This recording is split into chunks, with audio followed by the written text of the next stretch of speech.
My grandfather was a terror that shook the entire region. An S-rank fierce beast, the purple gold mad lion. And my grandmother was an even greater legend. The double S-rank divine beast, the jade scale serpent emperor. Carrying the bloodlines of two supreme beasts, I should have been the pride of the world, a true son of heaven. But in this age where every person awakens a beast's soul, all I awakened was a crumbling ancient stone hut, lifeless and decayed. This is the descendant of two top-tier bloodlines? He awakened an illegal construction site? As the scorn of every student and teacher washed over me like a flood, from deep within that worthless ruin of a hut, a thunderous roar erupted, one that shook the very soul. Congratulations, host. You have awakened the one and only hidden weapon's soul, the Ten Fiends Divine Temple. Complete 10 trials to unlock the 10 ancient fierce beasts and reforge legend. Today is the awakening ceremony at Xinhai Monster Academy. Under the eyes of the entire school, my girlfriend Vera, the campus beauty, steps gracefully onto the awakening stage. She raises her slender hand and gently presses it against the smooth, luminous awakening stone. The next instant, a blinding burst of brilliant light explodes outward, flooding the entire awakening plaza in seconds, so intense that no one can keep their eyes open. The crowd falls silent, then erupts in thunderous gasps. That aura is insane!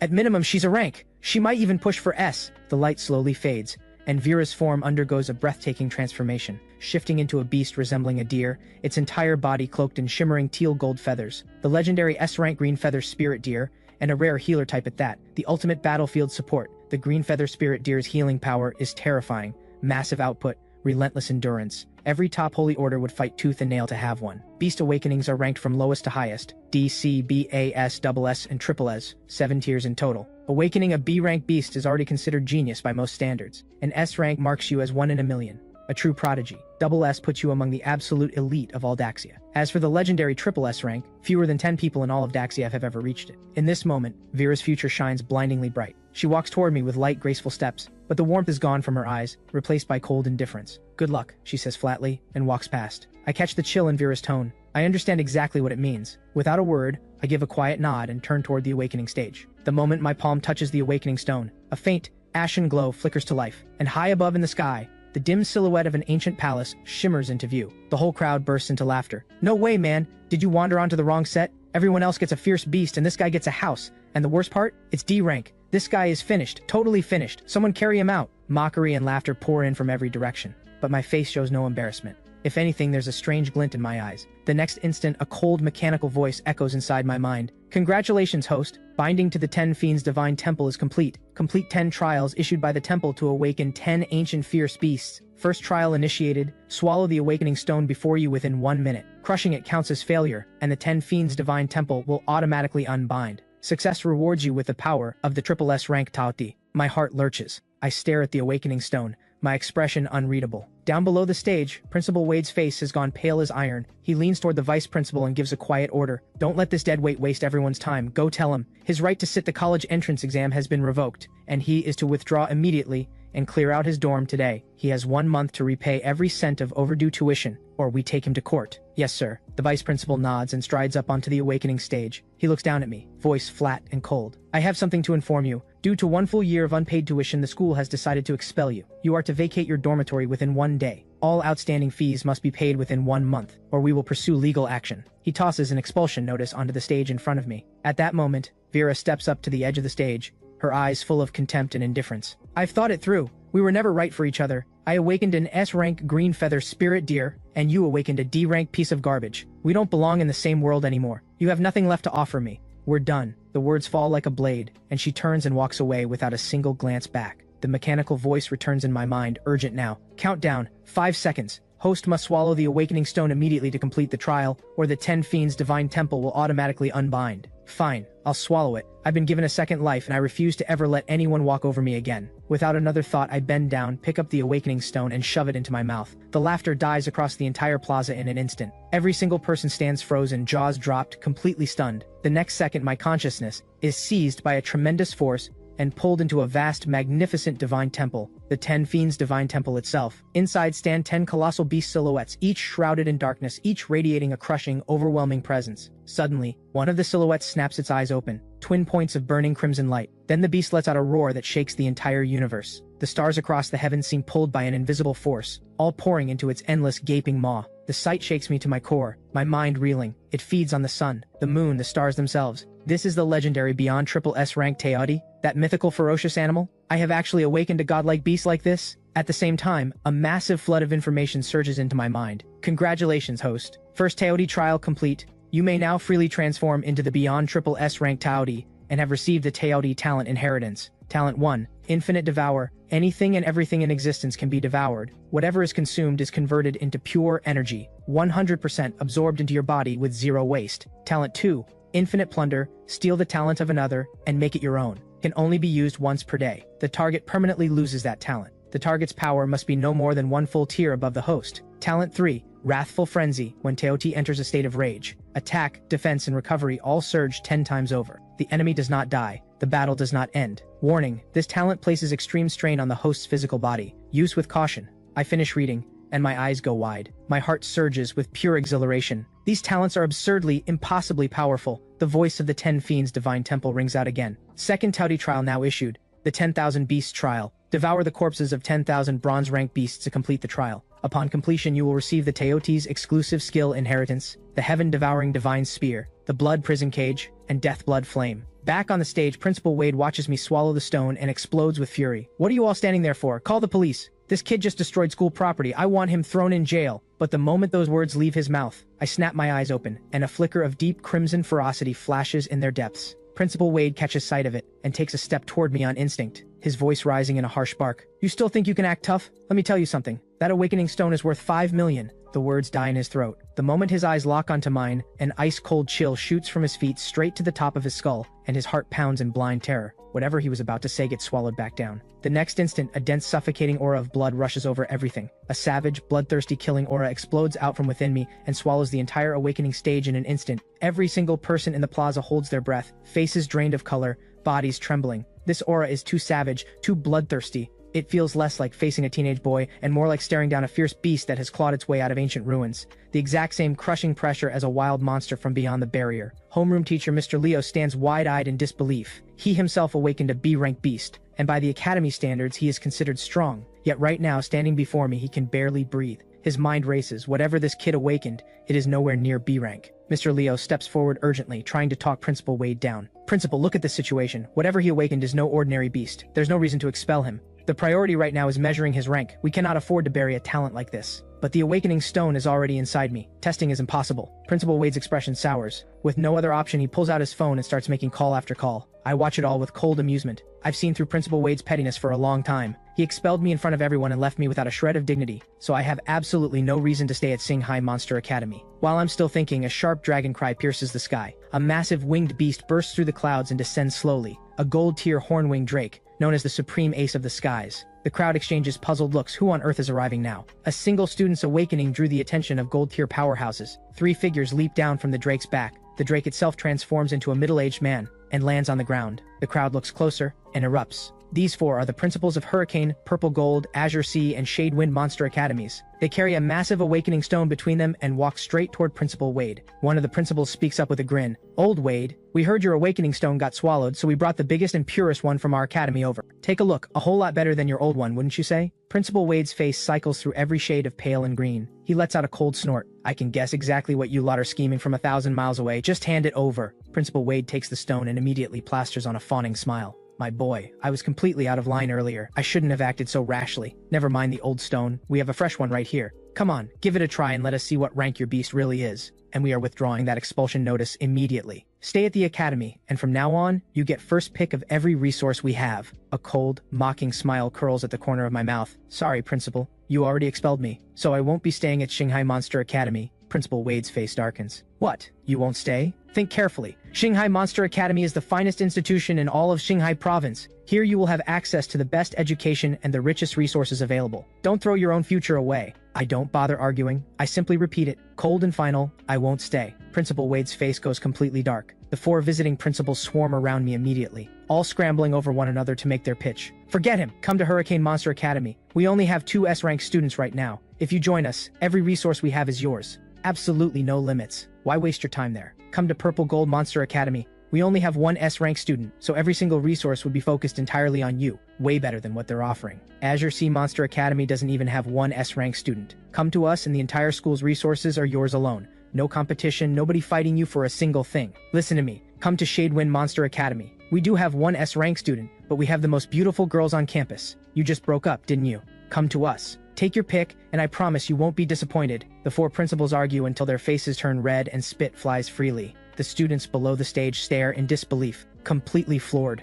The difference in treatment is like night and day. Principal Wade stands to the side, his expression uglier than ever, utterly powerless to do a single thing about it. Finally, Principal Wade can't hold it in any longer and roars, "What are you all fighting over? Let him test his rank first. We don't even know if he's S-rank. Stop getting so worked up." My gaze drifts slowly across the crowd and settles on Vera. A flicker of amusement crosses my eyes. I'm genuinely curious. Once my rank is revealed, what expression will she be wearing? I step forward and press my palm flat against the new awakening stone. A blaze of light explodes outward, even more blinding than what Vera produced, lighting up all of Xinhai province in an instant. But the next second, something no one expects happens. With a sharp crack, the massive awakening stone simply shatters, blown apart by the light itself, fragments scattering across the ground. Dead silence. No one dares trust their own eyes. Everyone knows the awakening stone's measuring range runs from D rank all the way up to S rank. For it to be shattered outright, it means my talent has blown past S rank entirely. In the entire history of Xinhai Monster Academy, this has happened only once before, 30 years ago. That student awakened the double S rank Tianyu Azure Dragon and sent shockwaves across all of Xinhai province. Back then, a top monster university from the capital dispatched representatives overnight and gave that student an unconditional acceptance on the spot. After graduation, with no exam required, he walked straight into a military command holy order. He later left that holy order to found his own and became its leader. That holy order grew into one of the most powerful forces in all of Daxia, and the man himself is now one of the most powerful figures in the entire military command. War King Rex, captain of the Tianyu Holy Order, one of Daxia's 36 war kings, a name burned into every heart in Xinhai province. In the crowd, Vera stares at the scene unfolding before her, completely dumbstruck. Every trace of pride and cold indifference vanishes from her face in an instant, replaced by shock and disbelief she cannot hide. The boyfriend she dumped just minutes ago has just awakened a talent that blows past S rank, possibly the legendary double S. The weight of it hits her all at once. Her legs give out, and she crumples to the ground, face twisted with regret. The four principals erupt at the sight of it, fighting even harder now. "No way, double S! Hurricane Monster Academy is claiming this kid, no debate. Our two S-rank students? Anyone can have them. We don't want them anymore. You're giving them up? Azure C doesn't want them either.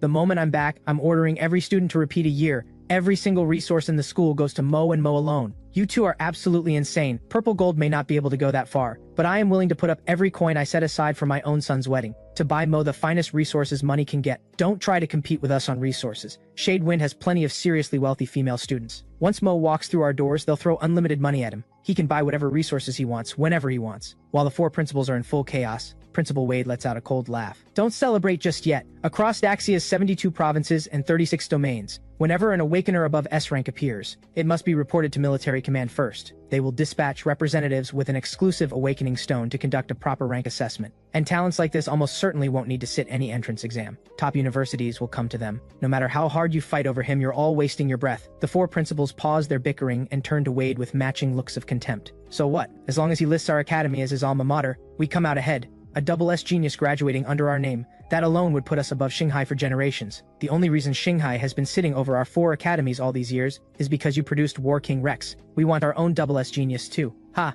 keep dreaming." Principal Wade's lips curl into a sly grin. "I've already filed the report with military command. Their people will arrive shortly with the military command's exclusive awakening stone. If he turns out to be the legendary triple S rank, you could sell every one of your academies and still not outbid military command or the top universities." Inside, Principal Wade is sick with regret, absolutely eaten alive by it. If he had known Mo was a talent like this, he would have carried that kid on his back through 10 years of unpaid tuition, let alone expelled him in public. Meanwhile, at the Xinhai Province Military Command headquarters, Commander Quinn sets down his pen, his expression grave. "What did you say? Xinhai Monster Academy has produced an awakener above S rank, and 5 principals are requesting the military command's exclusive awakening stone?" "Yes, sir. This is an urgent report straight from Xinhai Monster Academy. There is no doubt about its accuracy. Additionally, the principals of Hurricane, Purple Gold, and the other 3 academies are all already on site. The entire awakening ceremony is being broadcast live across Xinhai province." The subordinate replies respectfully. Commander Quinn immediately pulls up the live broadcast, his gaze landing on me, his brow creasing slightly. He murmurs to himself,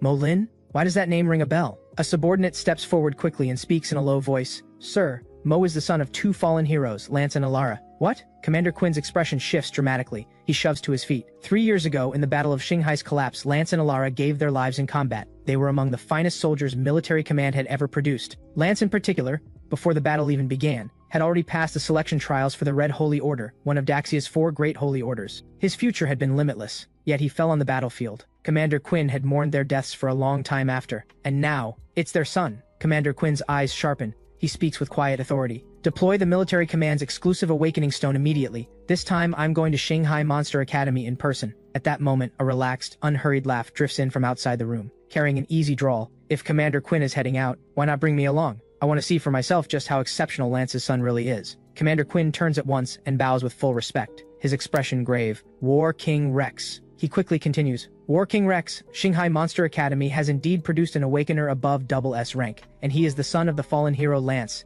I was just about to head there personally. A flicker of genuine surprise crosses Rex's eyes. Then we should absolutely go. Let's head out together. With that, the three of them mount an S-rank Hornwing Drake and race toward Xinhai Monster Academy. Back at Xinhai Monster Academy, a comfortable reclining chair has somehow appeared beside the awakening stage, and I am lounging in it with my eyes closed, completely at ease. The four visiting principals, meanwhile, hover around me like eager servants, one fanning me, one offering me cold tea, one kneading my back, and one massaging my legs. The students watch in jaw-dropped envy, treated like royalty, while Principal Wade trembles with barely contained fury. Then a fierce wind howls through the sky. An S-rank divine Hornwing Drake, far larger than the gold-tier one before it, descends slowly over the academy, blotting out the sky. Every head tilts upward instinctively, eyes wide with awe and confusion. Who could this be, riding an S-rank divine Hornwing Drake? Three figures leap from the Drake's back and land with perfect composure. When the crowd gets a clear look at the man leading them, a composed, refined, middle-aged man dressed in white, the entire plaza explodes.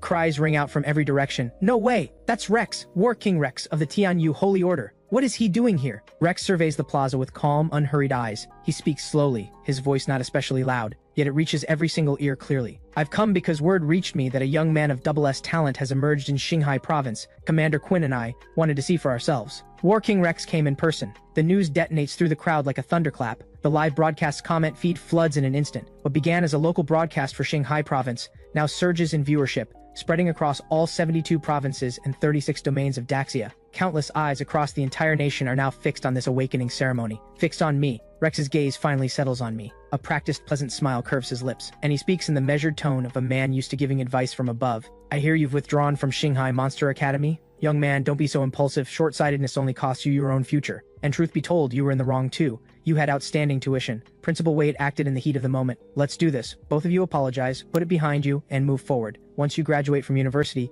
come join my Tianyu Holy Order. My son Ren is already in the order. You young people should spend more time together. Learn from each other. It'll do you both good. Every eye in the plaza is on me, waiting for my answer. Vera sits on the ground watching me, her eyes burning with jealousy and resentment. Once I was nothing but her lapdog, and now I'm receiving a personal invitation from War King Rex himself, standing at the top of everything she has ever dreamed of. How is that fair? I slowly open my eyes. My voice is calm, but carries an absolute, unshakable finality. I'm not returning to school, and I won't be joining your Tianyu Holy Order. A flash of displeasure and cold fury crosses Rex's eyes. In the 10 years since he became a War King of Daxia, no one in all of Daxia has ever dared refuse him. Until now, I am the first. Rex laughs inwardly with contempt. Does this kid really think awakening a SS talent makes him untouchable? He won't even give me this much face. He'll pay for it, sooner or later. The plaza goes completely silent. Everyone realizes it at once. I have just made an enemy of War King Rex. The four principals' expressions shift instantly. They each take a quiet step back, and not one of them breathes another word about recruiting me. Crossing a War King of Daxia is never worth it, not even for a SS talent. Even the top universities that had been itching to make their move instantly think better of it. But I don't care at all. I rise slowly from my chair and walk toward the military command's exclusive awakening stone. Rex gives me one cold, dismissive glance, then shifts his attention away entirely, letting his gaze drift toward Vera, his tone noticeably softer. Young lady, you awakened an S-rank green feather spirit deer, a fine talent. Would you be willing to join the Tianyu Holy Order after graduation and support my son Ren? Vera's eyes light up in an instant. Every trace of jealousy and resentment evaporates, replaced by pure, surging joy. She scrambles to her feet and bows respectfully. I'd be honored. Thank you, War King Rex. I will serve Ren with everything I have. In her mind, latching onto War King Rex means a life of unlimited wealth and status, and maybe even a chance to become the War King's daughter-in-law. The moment the words leave Vera's mouth, boom, a pillar of blood-red light as thick as a barrel erupts from within me, punching through the clouds and driving straight into the heavens. An ancient, savage, bloodthirsty aura of pure terror sweeps across all of Xinhai Monster Academy in an instant, spreading to every corner of Xinhai province. Everyone present is crushed by this aura, suffocating under its weight, dropping to their knees one after another, faces white with fear. At the center of that blazing pillar, I transform into the Tao Ti, uncontrolled, unstoppable, a blood-red body standing over 3 meters tall, coated in hard scales, twin crimson eyes blazing with boundless ferocity, a pair of tattered wings trembling at its back. I stand with my back to the crowd, like a blood god walking out of hell itself, an overwhelming presence that crushes everything beneath it. From the crowd below, a trembling voice cries out, Is this what Double S feels like? This is absolutely terrifying, but it is far from over. The aura pouring off me keeps climbing, stronger and stronger. A crushing pressure blankets all of Xinhai province, and the very energy of heaven and earth churns violently. The blood-red pillar blazes brighter and brighter, strange phenomena erupting all around it, sending shockwaves felt across all 72 provinces of Daxia. Rex's face goes pale in an instant. Eyes wide with shock, he surges to his feet, a cry tearing out of him involuntarily. Something is wrong. This is not Double S. This aura is countless times stronger than anything I felt when I awakened. Rex's mind is thrown into complete turmoil. A terrifying thought forces its way to the surface.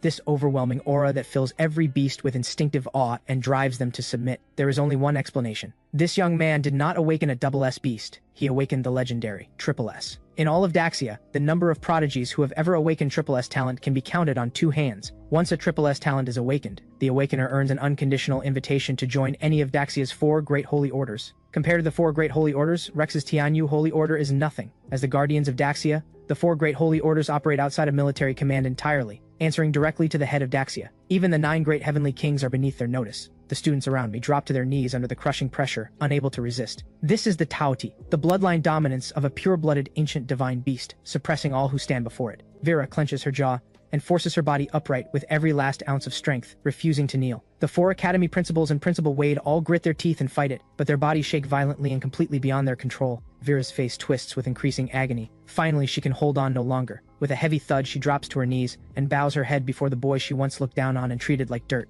And in this moment, I sense it clearly. A force is probing into the depths of my body through the awakening stone. Every alarm inside me goes off at once. Nothing good can come of this. If the world learns that Daxia has produced a talent that surpasses even Triple S, not only will the wild beast beyond the barrier mark me as a target, but powers from other nations will stop at nothing to eliminate me. I immediately channel the Teoti's infinite devour, forcibly consuming the awakening stone's probing force entirely and pulling every shred of my overflowing aura back within its limits. At the same moment, far beyond the human barrier, a colossal beast crashes to the ground on the wild plains outside. It was a golden jade 3rd-tier monster, a true beast king that had dominated its territory for ages. A man in silver-white battle armor steps out from behind the fallen colossus, casually wiping the blood from his spear tip, and says, "Send word, have the Holy Order's recovery unit come collect the carcass. And in the future, stop sending me out for every small-time nuisance. They're too weak, not even worth the effort." Copy that. Vice Captain, will you be returning to the Holy Order? Return for what? There's nothing interesting back there. The man grins wide. Word is there's a Triple S talent that just showed up in Xinhai province. I'm going to go find that kid and have some fun. He's one of my kind after all. Genius is always a lonely road. The man lets out a big laugh, ends the call,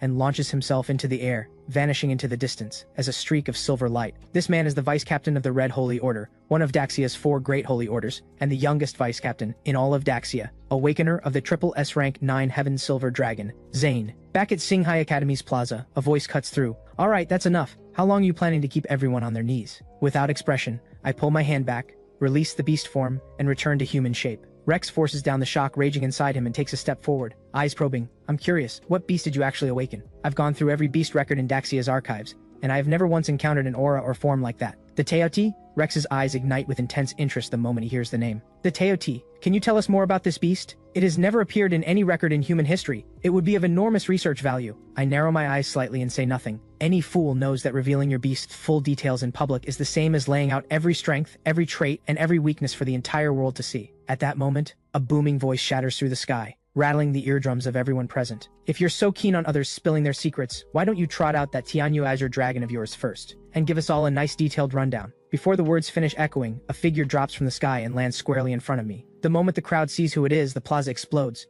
It's Zane, Vice Captain of the Red Holy Order, one of the 4 Great Holy Orders. Oh my, a figure of that level. And he came here for Mo too? Zane is barely 30 years old, yet his power rivals any war king in all of Daxia. And as a Holy Order Vice Captain on top of that, not a single person dares underestimate him. Rex's face goes dark. He speaks in a cold, clipped tone. Zane, I heard the Holy Order assigned you a border mission. Your presence in Xinhai province is dereliction of duty. Aren't you afraid of what Captain Ning will say? It took Rex 30 full years to reach where he stands today. Yet Zane matched every one of his achievements in just 10. Rex has never been able to stomach Zane, and the feeling is entirely mutual. In Zane's eyes, Rex is nothing but a self-righteous fraud who only clawed his way to the top by marrying into the Qin family. The two have always been at each other's throats. War King Rex can save his concern for someone who needs it. I finished the Holy Order's mission a long time ago. Zane gives a short, sharp laugh, his tone dripping with contempt. It was a golden jade 3rd-tier beast, One shot. Done. Oh, but wasn't War King Rex also at Golden Jade 3rd tier last year? My apologies, I'm definitely not talking about War King Rex. Please don't take it personally. Rex's expression ices over instantly.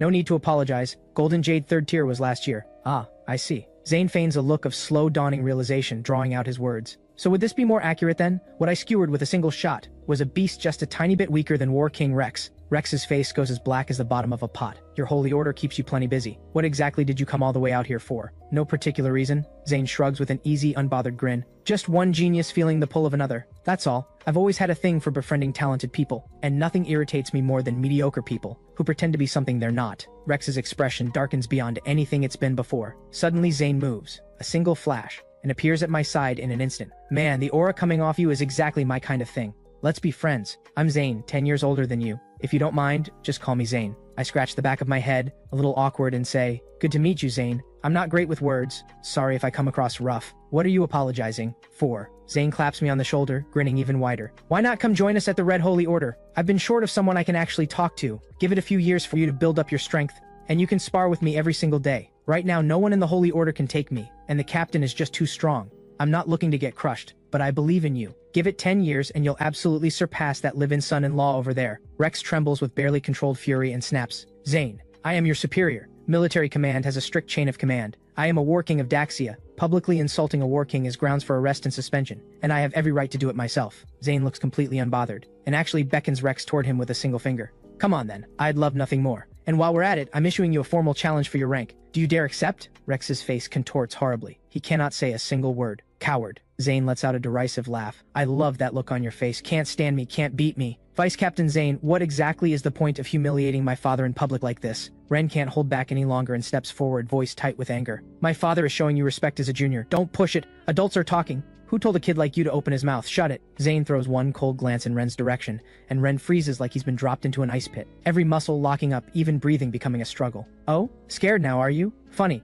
You and your father had no problem ganging up on Mo just a moment ago." Zane's gaze sweeps the entire plaza, his voice going cold. "I watched this entire broadcast from start to finish. Every single one of you discussed me. When did Daxia's so-called powerful people become a crowd of spineless opportunists with no vision? It's because of people like you that Daxia has ended up the way it has. Mo, I believe in him completely. When his parents joined the Red Holy Order, I was the one who personally assessed them. His father Lance was a man of enormous character and iron will. I believe the apple doesn't fall far from the tree. His son will be no different. None of you wanted him. The Red Holy Order does. I'm putting this on record right here and now. From this moment forward, Mo is my sworn brother. Anyone who dares lay a hand on him had better first test whether my silver dragon spear is hard enough to stop them." Zane sweeps his arm back with a wide, powerful motion, and the silver spear in his hand shoots skyward like a bolt of liquid light, then comes crashing back down, driving itself deep into the earth at the center of the plaza. The spear shudders and rings out with wave after wave of dragon cries. Rex's eyes are ice. This is the first time in his life he has been humiliated so thoroughly before a crowd. But he knows the truth. If he truly came to blows with Zane, he would not stand a chance. At that moment, several more figures appear suddenly in the skies above Xinhai province. This time, the shock that runs through the crowd is absolute. The presidents of Daxia's foremost elite monster universities have all arrived, every single one of them. When Rex himself awakened his SS-Rank Tianyu Azure Dragon back in the day, even that didn't bring out a gathering like this. The entire school melts down completely. Good lord, just what kind of monster has our class produced? Mo, I am the president of Modu Monster University. Come to our school and name your price. Beast blood essence, elixirs, combat weapons, beast jade, beast cores, whatever you ask for, we will provide. Step aside. You're talking as if Elven Monster University doesn't have all that too. The president of Elven Monster University steps forward immediately. Mo, come to Elven and I'll make the call personally. I'll have a combat weapon, forged directly from Diamond Rank Beast Shell, along with the complete blood essence of a Diamond Rank Beast. You sneaky old man, trying to drive the price up, are you? The president of Xinhai Monster University refuses to be outdone. Come to Xinhai Monster University and we hand you a complete Diamond Rank Beast carcass outright with every possible resource to go along with it, and on top of that, we'll provide you with source of sustenance energy serum. Come to Imperial Capital University. The president of Imperial Capital University speaks up calmly. We may not have as many flashy offerings as the others, but we recently secured the complete carcass of a red Jade Rank Beast, and had an exclusive Beast Jade forged from it. There is one talent skill within it that I believe suits you perfectly. If you want it, we will give it to you outright, in an instant. The presidents of Daxia's 4 great universities are all fighting over me, arguing openly on the spot, bordering on madness. The students around them stare in stupefied silence. Red Jade Rank Beasts, even Diamond Rank ones. To these students, these are the stuff of impossible dreams. forever out of reach. Every pair of eyes in the crowd has gone red with envy. Vera's face twists beyond recognition with jealousy, her whole body shaking. She forces out a flattering smile and edges up beside the president of Modu Monster University, carefully clearing her throat. Hello? You're the president of Modu Monster University? My name is Vera. I awakened an S-Rank green feather spirit deer. Working Rex has already promised me a place in the Tianyu Holy Order, so I'm not bad, right? The president gives a vague disinterested sound in reply, and doesn't spare her another glance, turning straight back to the argument over me. Vera freezes on the spot, as if she has literally turned to stone. Then Zane lets out a thundering shout that silences the entire plaza. All right, all four of you old-timers, shut it. I'm telling you right now, Mo will not be joining any of your universities. Are you honestly telling me there is nowhere in all of Daxia better than your four schools? The moment those words land, every face in the plaza shifts. Someone speaks in a trembling voice. Could it be, you want him to go to that school, Purgatory University? Exactly, Zane says without hesitation. Only that school can bring out his true potential. Daxia has no shortage of monster universities, and the four great schools have long stood at the top. But beyond those four, there exists one truly supreme institution, one that ordinary students have never once considered an option. This school is called Daxia University, built jointly by Daxia's four great holy orders and military command together. Each year, it accepts exactly 100 students. 3 years of enrollment, 300 students in total. Yet it employs 225 instructors. The 9 great heavenly kings, the 36 war kings, and the 72 garrison generals of military command, along with 108 elite combat commanders. And the detail that makes everyone go pale, its death rate stands at 70%. Zane turns to face me, his tone grave and sincere. Mo, are you willing to join Daxia University? I'll be straight with you up front. Even with a triple S talent, you must pass a formal entrance assessment to get in. We don't promise resources, we don't grant special privileges, but I can promise you this. If you make it to graduation, you will become one of the most powerful figures in all of military command. And if you take first place in the entrance assessment, you will be the future captain of the Red Holy Order. When that day comes, no one, not a single person will be able to use power or bloodline to push you down. No one will ever force you to do anything against your will again. One man can become a clan unto himself. One man can stand as a dynasty of 100 years. One man can hold his ground against all 72 provinces and 36 domains of Daxia. Hearing this, I raise my hand and speak up. Hey, Vice Captain, quick question. If I join Daxia University, will I be able to kill beasts? Zane blinks, caught off guard for a moment, then bursts out laughing. Of course! You know why Daxia University's death rate is so high? Because every student is required to go deep into the heart of the ruins and hunt beasts to build real combat experience. So, you like killing beasts, do you? It's alright. I know exactly what I need. The Teoti's second trial, the 10,000 Beast trial, requires me to devour 10,000 bronze-rank beast carcasses. Inside Daxia University, as long as I have the strength, there will be no shortage of beasts to kill. I knew I had the right read on you. You were born to be a fighter. Zane laughs with pure, unrestrained joy. I break into a wide grin myself and say out loud, I'll join Daxia University. I know better than anyone. The ancient fierce beasts inside the Ten Fiends Divine Temple are not something to take lightly. Not a single one. This life of mine was always destined to be lived in blood and battle. Zane sees my answer and his face fills with satisfaction. He reaches into his coat immediately and pulls out a token, handing it to me. In 1 month, Daxia University opens its entrance assessment. Just take this pass and show up. And this is the blood essence of a gold-rank blood ghost wolf. Consider it a welcome gift from your new older brother. That beast I hunted beyond the barrier earlier. Once it's been processed, I'll have someone pull out one of its main bones and forge it into a combat weapon for you. What kind of weapon do you like? The talent skill granted by the Teoti flashes through my mind instantly. The heaven-devouring divine spear. And I answer without hesitation, I like spears. Zane goes still again for a beat, then slaps my shoulder and roars with laughter. You've got real taste, kid. As it happens, I know of a spear that suits you even better. I'll have it sent to you before the assessment. From here on, do whatever you want without holding back. With me around, no one will dare use size or status to push you around. As he says this, he shoots a sideways glance at Rex not far away. Rex's expression is at its absolute worst, yet he doesn't dare say a single word. His face dark and stormy. He hurls a token into Vera's hands and says coldly, This is a registered member's pass for the Tianyu Holy Order. Without another word, he turns and leaves with Ren, not looking back once. Vera stares at the token in her hand. The joy she should be feeling is nowhere to be found, only a hollow, endless regret. Zane prepares to leave as well. Before going, he sweeps his gaze across the entire plaza and leaves behind one cold warning. I won't interfere in rivalries among the young, but if any of you try to use your age or your power to bully those beneath you, don't blame me for what comes next. With that, he becomes a streak of silver light and vanishes into the sky. The university presidents, seeing how things have played out, shake their heads and take their leave one by one. Only Principal Wade remains, standing alone, too devastated even for tears. He didn't just lose a once in 10,000 years talent, he made a permanent enemy of me in the process. And Vera? Regret swallows her like a rising tide. Her legs buckle, and she collapses to the ground once more. At that moment, a young man walks up to Vera and pretends to help her up. Are you all right? Then he snaps his head around, glaring at me with open fury. Mo, how could you do this to her? What kind of man are you? I'm challenging you to a death match. Do you have the guts to accept? Why wouldn't I? I reply, completely unbothered. 1 million Daxia coins on the line, otherwise don't bother. Done. The man agrees without a second thought. But you know the rules of a deathmatch, right? Once you step onto that platform, life and death are your own business. If you die because you weren't good enough, no one can be held responsible. Of course. I give a short, cold laugh. In that case, I'd ask the principals here to serve as referees and bear witness. Referees? Are you serious? Kid, don't think for a second we don't see what you're doing. You awakened 3 days ago, S-rank no less.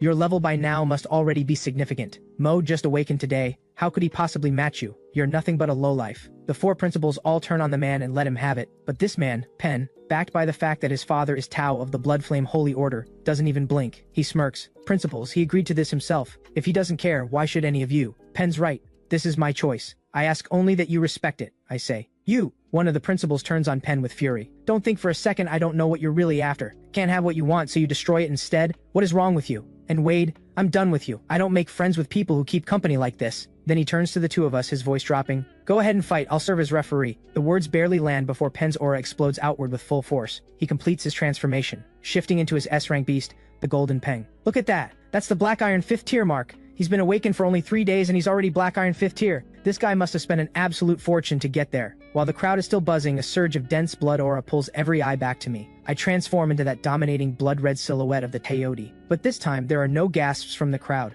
only a dead silence. Because the rank marker above my head reads, Black Iron 1st tier, 4 full tiers behind. In everyone's eyes, no matter how strong the talent, crossing a gap like that is simply impossible. But I couldn't care less. Black Iron 5th tier? They have no idea what an ancient fierce beast truly means. Pen transforms into a streak of gold light and launches himself at me with the force of a mountain. I activate my talent directly, Wrathful Frenzy. My aura surges to a manic peak in an instant. By the time Pen realizes what is happening, it is already too late. The Taoti's massive claw slams down onto the Golden Peng's body, and its jaws open wide. As I activate my talent, Infinite Plunder, Pen feels it clearly. His talent, Flash Blade, being ripped out of him by force. Stop! Who gave you the nerve? Who dares lay a hand on my son? A furious, frantic roar tears through the air. The man who arrives is Pen's father, Tao of the Blood Flame Holy Order. He fixes me with a look of pure murderous rage, eyes ready to burst. You dare kill my son? I will end you right here. Deathmatch? Life and death? I don't care about any of that. I look up at him, cold and flat. Who do you think you are? You lose. You die. That's the rule.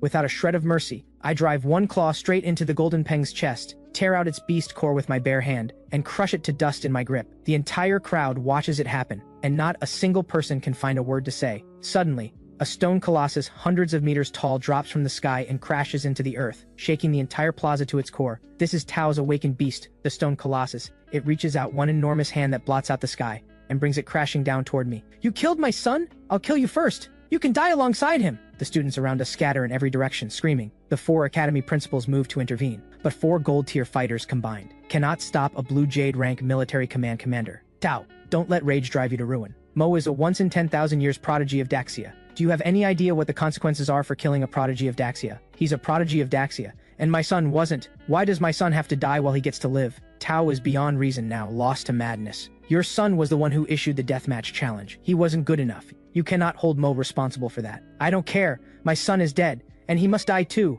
Quinn, get out of my way, or I'll kill you too. At that moment, a third voice cuts through everything, calm yet carrying an absolute crushing authority. Stand down. Stand down nothing. Tao snarls back without even thinking. Who the hell do you think you are? Say that again to my face if you dare. But the moment he sees who is standing there, every muscle in Tao's body seizes up. Even his voice comes out shaking.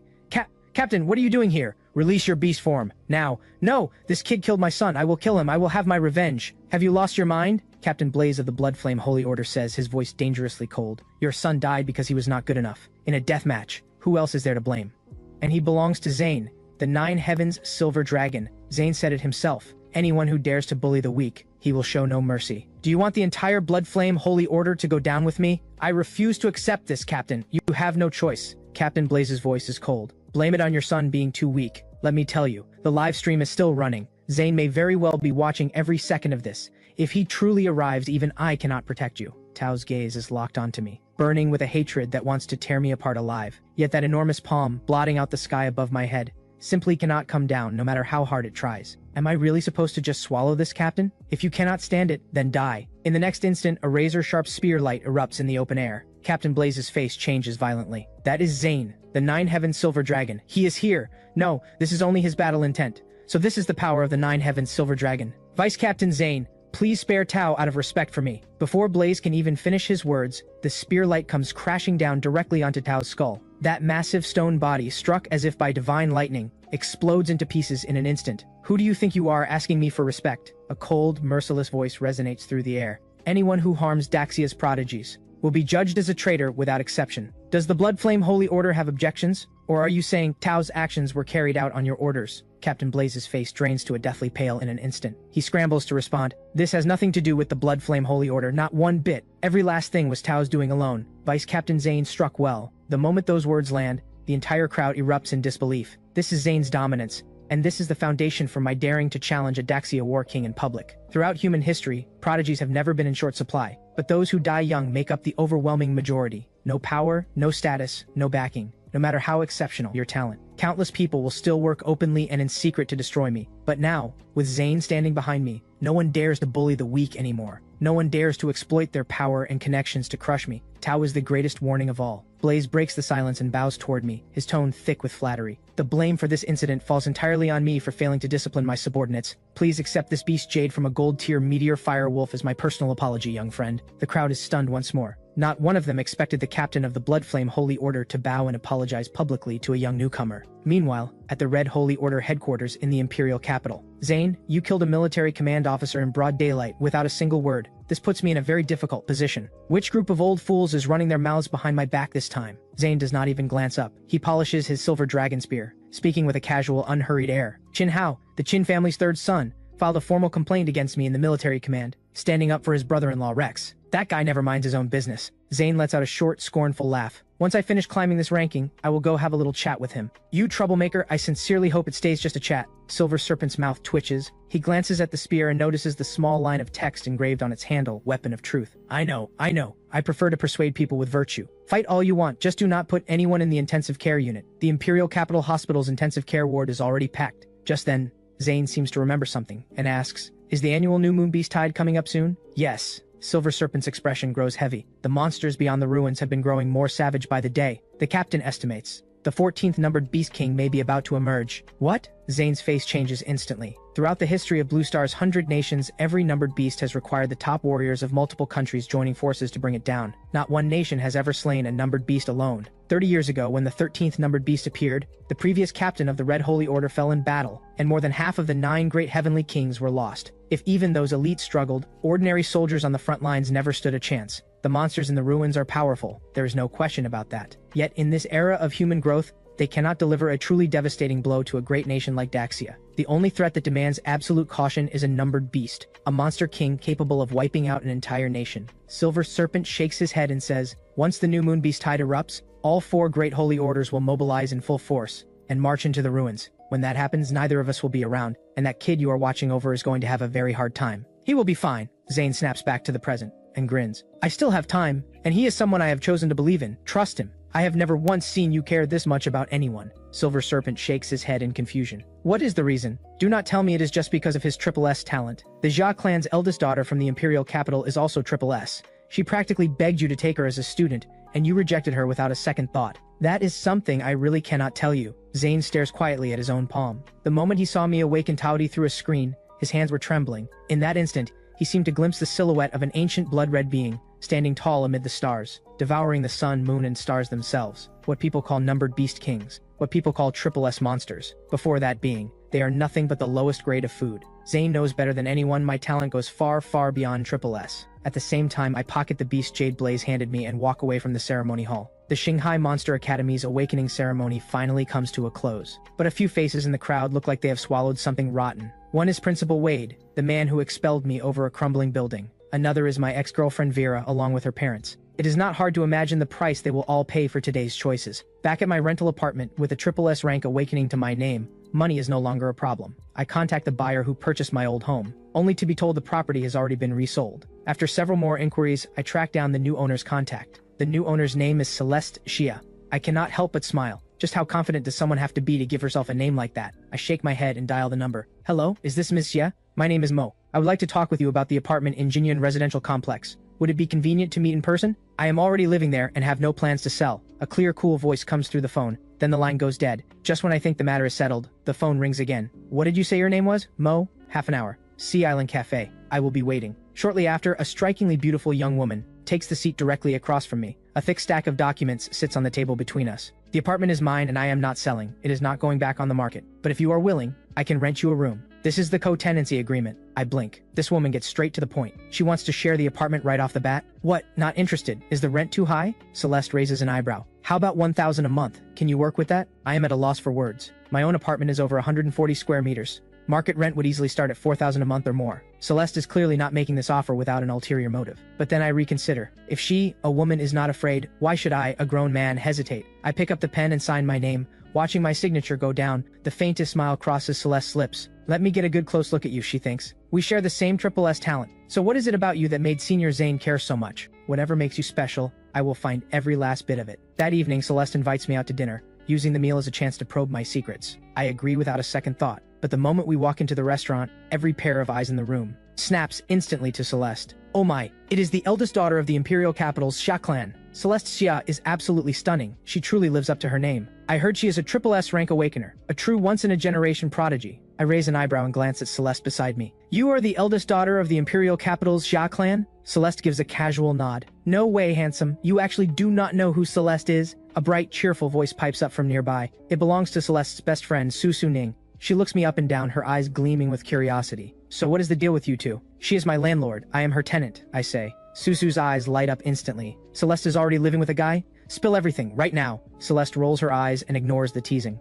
Once we are seated in a private room, I finally turn to Celeste and cut straight to the point. The eldest daughter of the imperial capital's Xia clan goes out of her way to get close to a broke student like me. What exactly are you after? Simple. Celeste does not beat around the bush. I once tried to take Senior Zane as my master, and he turned me down flat, yet Senior Zane traveled all the way to Xinhai province for you, and went so far as to personally execute a military command officer. Even he does not have the right to kill military command officers freely. Now Qin Hao, the Qin family's third son, has filed a formal complaint against him in the military command. Senior Zane's situation has become very delicate. So tell me, what is so extraordinary about you that makes Senior Zane value you this highly? Because I, Celeste Xia, am also a SSS awakener, and I have never been second to anyone. So that is what this is. I cannot help but laugh. Miss Xia, are you jealous of me? Jealous of you? How could I possibly be jealous of you? Celeste fires back immediately. Senior Zane clearly has his reasons for doing what he does. Why ask me? How would I know? If you want answers, go ask him directly. I grin. When in doubt, fight it out. Susu chimes in from the side. Yes, you two should fight. Maybe after a fight, Celeste will finally understand everything. I can be the referee. Celeste thinks it over for a moment and nods. Susu has a point. A match does make sense, but a direct fight is not ideal. Once I get started, I may not be able to hold back. And I have the Daxia University entrance exam coming up. Getting injured would be a real problem. Here is what I propose. We go outside the barrier. Xinhai Province's military command kill ranking has a monster at number 45. Whoever takes it down first wins. Deal? If I win, you have to tell me. Why exactly did Senior Zane choose you? My interest spikes at once. And if I win? There is no way you win. Then what is the fun in that? Wait. Celeste bites her lip, as if steeling herself. If you win, from this day forward I become your personal aide. Where you say east, I go east. I will not so much as glance west. Deal. After a full meal, our group heads straight to Xinhai Province's military command. Commander Quinn shakes his head so fast it looks like a rattle drum. Absolutely not. Not a chance. You both know how vital you are to Daxia's future. Someday you will become Daxia's guardians, but not today. Uncle Quinn, I know you are looking out for us, but there is really no need to worry. Celeste says calmly, it is only a bronze tier monster. I am not sure what that means to him, but to me, it is nothing. The words barely leave her mouth when a bone-chilling cold erupts from her body. The translucent silhouette of an ice phoenix shimmers into view behind her. Black Iron Tier 10? Miss Xia, it has been less than 1 month since your awakening, if I recall correctly. Commander Quinn's jaw drops. For me, the Black Iron Tier system is barely worth acknowledging. That is our Celeste. Susu cheers from the side. Uncle Quinn, I want to go outside the barrier too. Are you joking? Commander Quinn looks utterly helpless. Ms. Xia's strength speaks for itself, but what rank are you? Hey, Black Iron half tier. Commander Quinn nearly loses his mind. That means you have not even formed a rank badge yet? He turns his gaze to me. What about you? What is your current level? I know you defeated Pen at Black Iron Tier 5 during the awakening ceremony, but if Tier 5 is your limit, I absolutely cannot let you outside. I pause for a moment. Black Iron Tier 3. No, absolutely not. Even Celeste struggles to suppress a laugh beside me. She says playfully, maybe you should just admit defeat now, and spare Commander Quinn the worry about my safety. I think for a brief moment, then turn to the group. Stay right here, all of you. Give me a moment. With that, I turn and walk out of the office, slipping into the restroom next door. I pull out 3 bright red vials and 3 beast cores. These are the blood essence and beast cores from bronze tier 3 monsters I had taken from Pen. Then I activate my talent, Infinite Devour. Under normal circumstances, when someone uses monster blood essence to temper their body, they must first dilute it with a medicinal solution and absorb it slowly through a long soak. Even then, a massive amount of the energy is lost in the process. On average, only about 50% of a single drop of blood essence can actually be absorbed by the human body, and the same goes for beast cores. But in front of me, someone who carries the Infinite Devour talent, those limitations mean absolutely nothing. As the skill activates, Teoti opens its blood-red eyes within my soul sea, and a terrifying suction force erupts in an instant. In the blink of an eye, all 3 vials of blood essence are consumed without a trace. Then I open my mouth and swallow all 3 beast cores whole. The restroom is instantly bathed in a dense red glow. I can feel it clearly, my power surging at a speed visible to the naked eye. Black Iron Tier 6. Done. Those resources push me up 3 sub-tiers in one go. With Wrathful Frenzy active, my power would match Black Iron Tier 10 without question. But that is not enough. I need a crushing, overwhelming victory. So I reach into my pocket and pull out one more vial, a golden one. This is the blood essence of a gold tier blood ghost wolf, given to me by Zane. Under normal circumstances, with a Black Iron Tier cultivation level, forcibly absorbing gold tier blood essence carries a 99.9% chance of complete bodily destruction. But I possess Teoti's Infinite Devour talent, and I have absolutely nothing to fear. As I crush the vial in my hand, a dense, overwhelming aura of savage ferocity instantly engulfs the entire military command building. I can see it clearly. The phantom of a blood ghost wolf looms before me, glaring with predatory hunger, as if it might lunge and tear me to shreds at any moment. At the same time, Commander Quinn shoots to his feet in the office, his face twisting in alarm. That killing aura has a monster broken in. Just then a soldier sprints in and reports in a breathless rush. Commander, a gold tier monster's presence has been detected. Stay calm. Where is the source of the aura? Commander, it is in the restroom. What? The restroom? Commander Quinn instantly realizes something is wrong. Celeste and Susu rush after him, all 3 racing toward the end of the corridor. The source of the aura is right there, the restroom at the end of the hall. Commander Quinn looks completely baffled. In this age of monsters, they come in all shapes and forms, but invading a military command restroom? That is a new level of absurd. The moment they reach the restroom door, a scorching wave of energy blasts out from within, followed immediately by a wolf howl that shakes the very air. No mistaking it, that is the presence of a gold-tier monster. Stand back, Commander Quinn roars, and transforms on the spot. In an instant, a wolf's head swallows his human form. Within moments, he becomes a towering werewolf beast, the long blade in his hand radiating a faint flame, fierce and commanding. This is Commander Quinn's awakened beast, the A-rank blade enduring silver wolf. At gold tier 6, Quinn charges into the restroom without hesitation, and the moment he sees what is inside, he freezes in absolute shock. This is a blood ghost wolf? The blood ghost wolf's innate talent is every bit as formidable as his blade-enduring silver wolf. Both are considered first-rate monsters. At the thought, Quinn tightens his grip on his blade and moves to strike, when a clear voice rings out, "Commander Quinn, stay back." Only then does Quinn notice I am standing inside the restroom, apparently locked in a face-off with the blood ghost wolf. It is targeting me, a beast that is already dead, and it still thinks it can fight back against me? Pathetic. With my warning, Quinn finally realizes the blood ghost wolf hovering in the air has no physical body. Did you use the gold tier blood essence Vice Captain Zane gave you? I nod, and now I am absorbing it. Are you out of your mind? Quinn cries out. At your level, even a single drop of gold tier blood essence is enough to shatter your body from the inside, and you are absorbing the entire thing? At this point, Celeste and Susu rush in as well.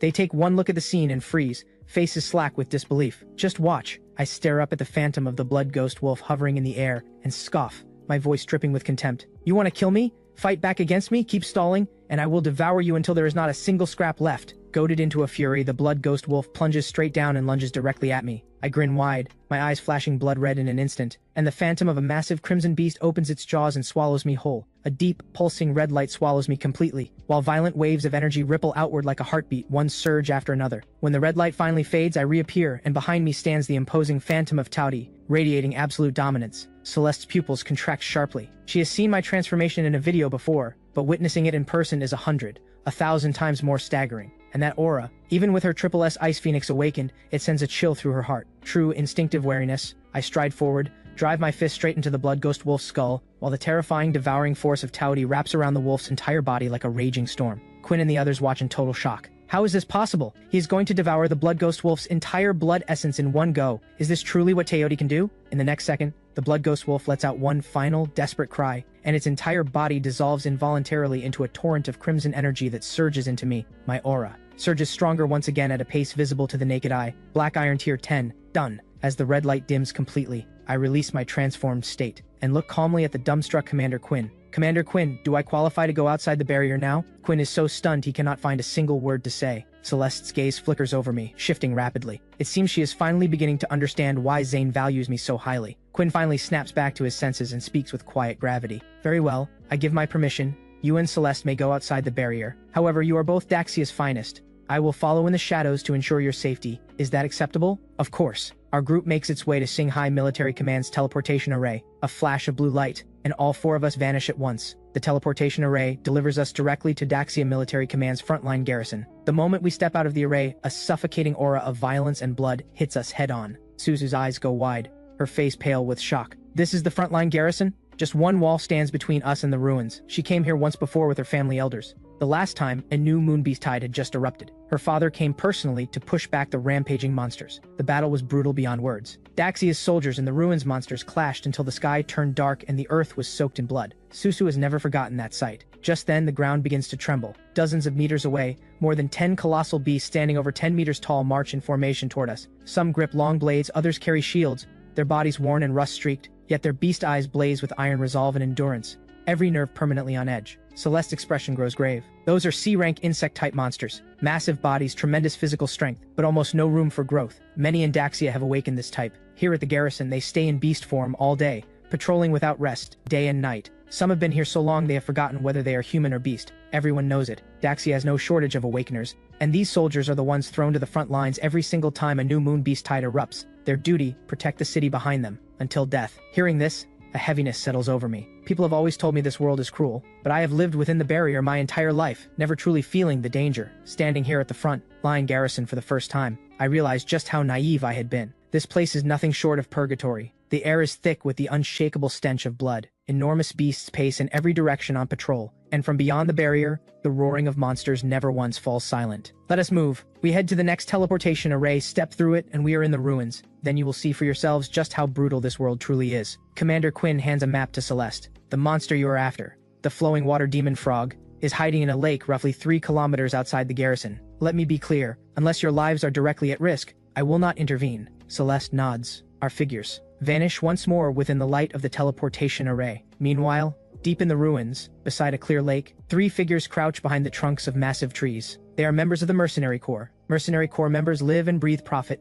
For the right price, there is nothing they will not do. They have already laid their trap, and are watching the lake ahead with unblinking focus. Boss, will the flowing water demon frog really take the bait? Of course it will, Lily, their leader, whispers back. The flowing water demon frog's favorite food is the black iron tier 3 silver scale fish. Tender flesh, irresistible flavor. It will come out, no question. Out of water, the frog can only use a fraction of its real power. And then, the number 45 on the kill ranking is ours. Just then, a massive red shape bursts from the lake. The flowing water demon frog. This creature possesses not only extraordinary leaping ability, but full command over the power of flowing water. Lily hisses through clenched teeth. Get down! The flowing water demon frog has extremely sharp senses. Do not let it spot you. All 3 hold their breath without making a sound, but they have badly underestimated it. The frog opens its enormous mouth, lets out a piercing screech, and the water condenses into razor-sharp blades that shoot straight toward the trio's hiding spot. Their faces go white. One of them is skewered through the skull by a water spike on the spot, dead instantly. Lily sees the situation turning fatal, and bolts with the remaining companion. But the flowing water demon frog is utterly unhurried. To it, these 2 are nothing but meat on a cutting board. The flowing water demon frog vanishes in an instant,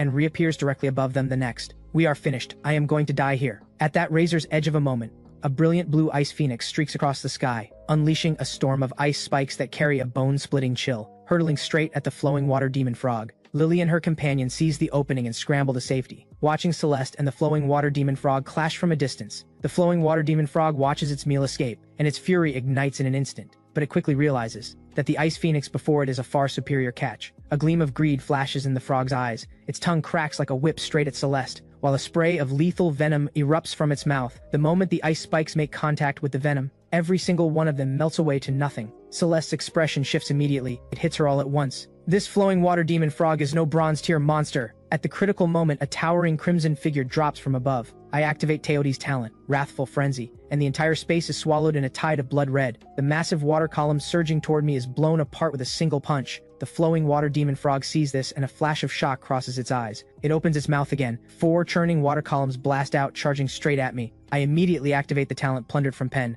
Flashblade, and my speed surges an entire tier in an instant. I strike with blinding speed. crimson palm strikes trailing layers of afterimages, shattering every last water blade. In the next breath I take one step and vanish from the spot entirely. A golden eagle shadow blazes past, as if Teotia has grown a pair of golden wings, claiming dominion over the sky itself, and I appear directly in front of the flowing water demon frog in an instant. The flowing water demon frog is so terrified its entire body locks up, it cannot move. I clench my fist and throw a single punch, killing it on the spot. As I reach in and extract its beast core and beast jade, the crimson phantom of Taoti slowly fades. Nearby, Celeste watches with a complicated expression on her face. I hold up the beast core and beast jade, give her a faint smile and say, I win this one. Celeste, a deal is a deal. I lost. Congratulations. Deep down, she knows better than anyone. If I had not stepped in when I did, she would not have escaped without severe injuries, at best. At this point, Lily and her companion emerge from behind the trees. Now that the flowing water demon frog is dead, they look at the beast jade and beast core in my hands, their eyes filled with greed, yet they plaster on expressions of heartfelt gratitude, and bow deeply. Thank you so much for saving our lives. We are truly, truly grateful. Think nothing of it. It was the least we could do, I say evenly. Lily shoots her companion a quick look, then smiles brightly. You have both worked so hard. Our saviors, we have some water here. Would you like some? And the flowing water demon frog? Let us help carry it back for you. With that, she pulls out 2 small vials the size of medicine bottles, filled with clear liquid. This liquid is extracted from a creature called a water sac beast, chemically identical to pure water, with just one difference. It is extraordinarily thirst-quenching. Thank you, but we are not thirsty. Celeste refuses outright. Are our saviors afraid we have poisoned it? We would never do such a thing. You saved our lives. Lily protests at once, doing her best to look hurt and offended. I snatch both vials before anyone can react, toss one to Celeste and say, it is a kind gesture. Do not be rude about it. With that, I twist off the cap and drink the entire thing in one go. Lily rubs her hands together, a sly grin spreading across her face. So, how does it taste, our dear saviors? Not bad at all. I smile pleasantly. Very refreshing. With just a hint of poison. Lily freezes. Wait, you could taste the poison and you still drank it? That is right. I nod. To be precise, I tasted it on the very first sip, but I was genuinely thirsty, so I figured, why not? Lily turns to Celeste with a speechless stare. And you, did you taste it too? Celeste shakes her head, then opens her mouth and spits out a perfectly formed ice cube, with the entire vial I had thrown her sealed inside it, untouched. Both mercenaries stare in stunned silence. I spread my arms wide and grin. Come on then, come kill me. I am poisoned. I am completely helpless right now. At the same time, my blood aura erupts into a raging boil across my entire body, and a savage, crushing pressure floods the area in an instant. The 2 mercenaries see exactly what is coming and bolt without a word, but Celeste raises her hand with a graceful sweep, and a thick wall of ice erupts from the ground, cutting off their escape. With nowhere left to run, their auras ignite, and in the next second both transform into monsters. One of them, an iron head beast, charges headfirst into the ice wall, while the other, a burrowing rat, immediately starts drilling into the ground, desperate to escape. Unfortunate for them,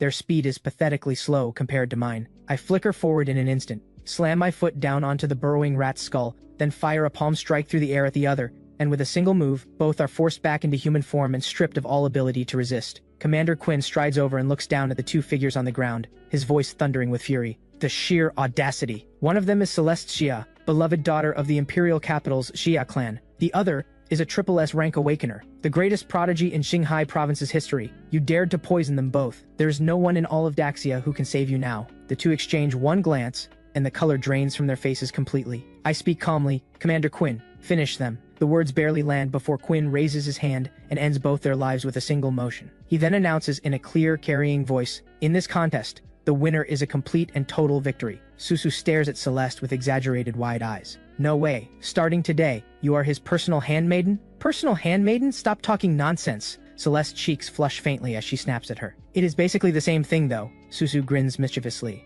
The ice-cold goddess falls from her throne, and falls for a broke nobody. Now that is a love story worth telling. Let us move. Now that this is settled, we head back. Staying out in the wilds too long is dangerous, Commander Quinn urges us. But the moment we return to the garrison, the place is buzzing. 3 young men walk side by side, drawing whispers from everyone around them. Look, prodigies from the Imperial Capital. What are they doing at our garrison? Are they heading outside the barrier to hunt too? Word is these 3 are about to sit for the Daxia University entrance exam. They came to the ruins specifically to build real combat experience. The moment Celeste spots them, her brow furrows immediately. What, you know them? I ask. They are the Wang family's 3 brothers from the Imperial Capital. The Wang family leans on the Qin family, and they have a military command general in the family. These 3 have made quite a name for themselves in the Imperial Capital. Celeste's tone carries a note of gravity. But more importantly, they are on very close terms with Rex, practically his personal lackeys. Her gaze shifts to me and she lowers her voice. If you can, find somewhere to stay out of sight. The Wang brothers awakened sometime before us, with the full weight of the Wang family's resources behind them.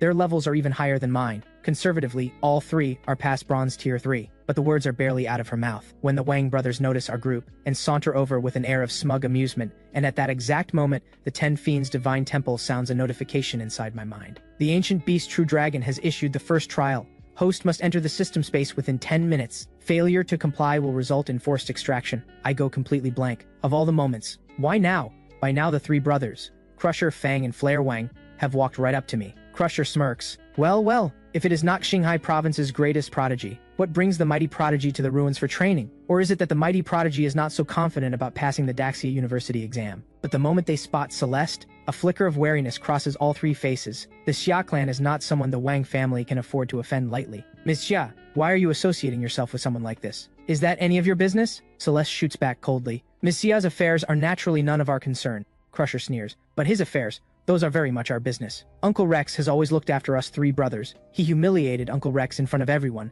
but Uncle Rex is an elder, so he chose not to lower himself to his level. We three brothers have no such restraint. If you have what it takes, step up and face each of us one-on-one. Let us see exactly what Xinhai Province's greatest prodigy is made of. Hearing this, Susu waves her fists in outrage, fuming, "Oh, give me a break. These guys are unbelievable. Go beat them senseless." Celeste turns to me as well, and asks quietly, "Can you handle this?" I am just about to reply, when my vision goes dark and my body goes limp. I collapse straight toward Celeste. At the same time, the Ten Fiends Divine Temple's notification sounds again in my mind. Time is up. Forcibly extracting host into the Divine Temple. Commence the True Dragon trial. As a dragon's roar that shakes the heavens tears through the air within a dim and formless space, the silhouette of the True Dragon slowly opens its golden eyes. "Human, welcome to my trial. Pass it, and my power becomes yours." The True Dragon raises its golden horns slowly and gestures toward the space beside it, and a pool of golden liquid shimmers into existence. Thick white mist rising and churning above its surface, an almost unbearable scorching heat washing over me in waves. This is the concentrated essence of my blood. You will enter the dragon blood pool and absorb every last drop within it. During this process, the Ten Fiends Divine Temple will seal Teotihuacan's power within you. You will absorb it through your physical body alone. Endure it, and my power is yours. Fail, and death is your reward. That said, you also have the right to refuse. After all, you are the master of the Ten Fiends Divine Temple. You are under no obligation to accept the power of a true dragon. My lips curl into a light smile. Free power. Why would I ever say no? Without a moment's hesitation, I charge straight toward the dragon blood pool. But the moment my body makes contact with the drifting white mist, my skin is scorched across large patches instantly. Interesting. I lick my lips, my eyes blazing with wild excitement. Come on then, let me show you who is truly the master of this body. Bring the storm, and make it hurt. I leap into the dragon blood pool in one step. The true dragon watches, its eyes full of approval. The first trial, the trial of courage, you have passed. Whether you can survive the second trial, indestructible dragon body, that depends entirely on your own will to survive. Inside the dragon blood pool, I feel as though every part of me is being ground to dust. The golden dragon blood swirling all around me bores into my body from every direction with relentless force. It feels like being run through an enormous grinder. Every bone, every fiber of flesh crushed over and over, then rebuilt, only to be crushed again. This is incredible. I feel like I'm about to take off. This is my body, and I am in charge of it. I roar from within the dragon blood pool, absorbing the dragon blood in a frenzy, as if the bone-splitting, soul-searing agony does not even register. The true dragon watches in absolute disbelief. Is this guy some kind of masochist? As time passes, the golden light within the dragon blood pool grows brighter and brighter. Congratulations, host. First trial of the true dragon complete. Talent acquired. First, Dragon Might. Suppresses 50% of the combat power of monsters at the same level. Second talent, Dragon War Fist. Grants the true dragon clans innate close combat mastery through physical strength. Third talent, Call Wind and Rain. Allows the host to summon wind and rain at will. Congratulations, host. Second trial of the true dragon complete. Indestructible dragon body acquired. Severed limbs regenerate. The body cannot be killed or destroyed. And dragon runes shield the body against all harm. My heart surges with excitement. This is unreal. So this is the true dragon trial. And now I have one certainty.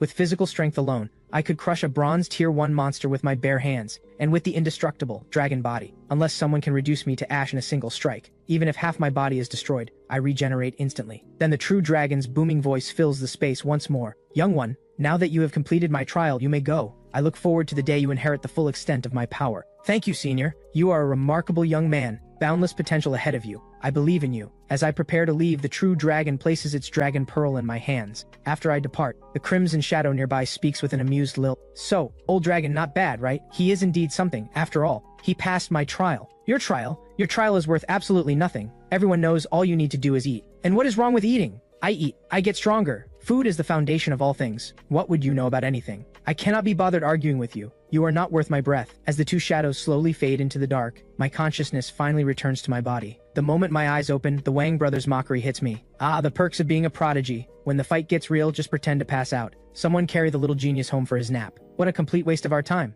I open my eyes slowly. Celeste beside me is just about to say something when I stretch leisurely and rise to my feet. Hold on, nobody leaves just yet. I call out to the three brothers, who have already started to turn away. What were those three called again? Right, the Wang family 3 bugs. Sorry about that. Stayed up too late last night, got a little drowsy, had a quick nap. You wanted to fight me? Let us get on with it. I need to go home and sleep some more afterward. Do you have any idea who you are talking to? Crusher's face darkens as he snaps. Of course I do. The Wang family 3 bugs. Wang Rat, Wang Pest, and Wang Roach. Is that not what you go by? All three shake with fury, glaring daggers at me. Oh, a real sharp tongue on this one. If you had kept pretending to sleep, we might have let you off, but you just had to wake up. Do not blame us for what comes next. Big brother, let me handle him. Flare steps forward immediately. Hold on. I cut him off. What? Afraid? Crusher sneers. All you have to do is apologize and bow twice, and we 3 brothers will let this go. What I mean is, I say evenly, having you come at me one at a time is a waste of everyone's time. Keep it simple. All 3 of you, at once. I will finish this in one go. The moment the words land, all 3 brothers stare with eyes wide open. 1 against 3? They genuinely cannot tell if this is ignorance or fearlessness. Fine, we will give you exactly that. Everyone present stares in disbelief. The Wang brothers are no ordinary awakeners. Every one of them has awakened an S-rank monster. With a thunderous shout, all 3 transform. 3 massive pillars of light engulf them at once. Moments later, 3 monsters of entirely different forms stand where the brothers once were. Crusher's awakened beast is the S-rank Green Jade Demon Bull. Its enormous frame like a small hillside, its raw power absolutely terrifying. Fang's beast is the Wind Thunder Lightning Cat, commanding both wind and lightning. Its attack speed pushed to the absolute limit. Flare's beast is the Twin Flame Demon, its body wreathed in crimson flames. A master of long-range fire attacks at their most devastating. The onlookers erupt in gasps. Each of the Wang brothers' beasts has its own specialty. Alone they are formidable, but all 3 together,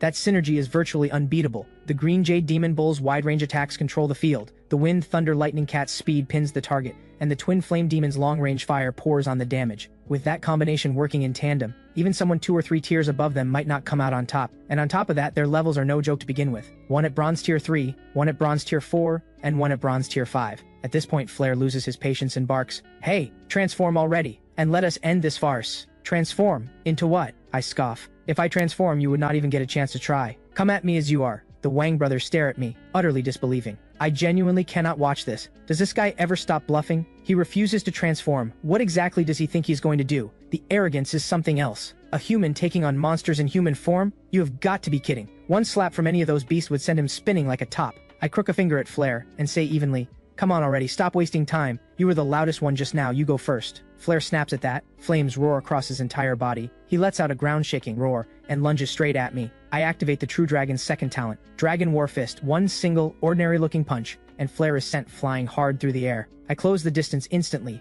and throw another. Flare is driven back step by step, unable to land a single counter. Disbelief floods Flare's mind. How is this possible? I am losing in a straight-up exchange, and he is still in human form. Now do you understand? I say calmly. If I transformed, you would not even qualify to raise a hand against me. Everyone watching is dumbstruck. They simply cannot believe that a human body is capable of this kind of raw, destructive force. In just 3 moves, I have left Flare completely unable to fight back, his combat ability reduced to 0. Finally, Fang can no longer hold back. A violent gust tears through the air as a thick bolt of lightning crashes down straight toward me. I raise a hand with casual ease and dissolve the lightning entirely. This is the indestructible dragon body at work.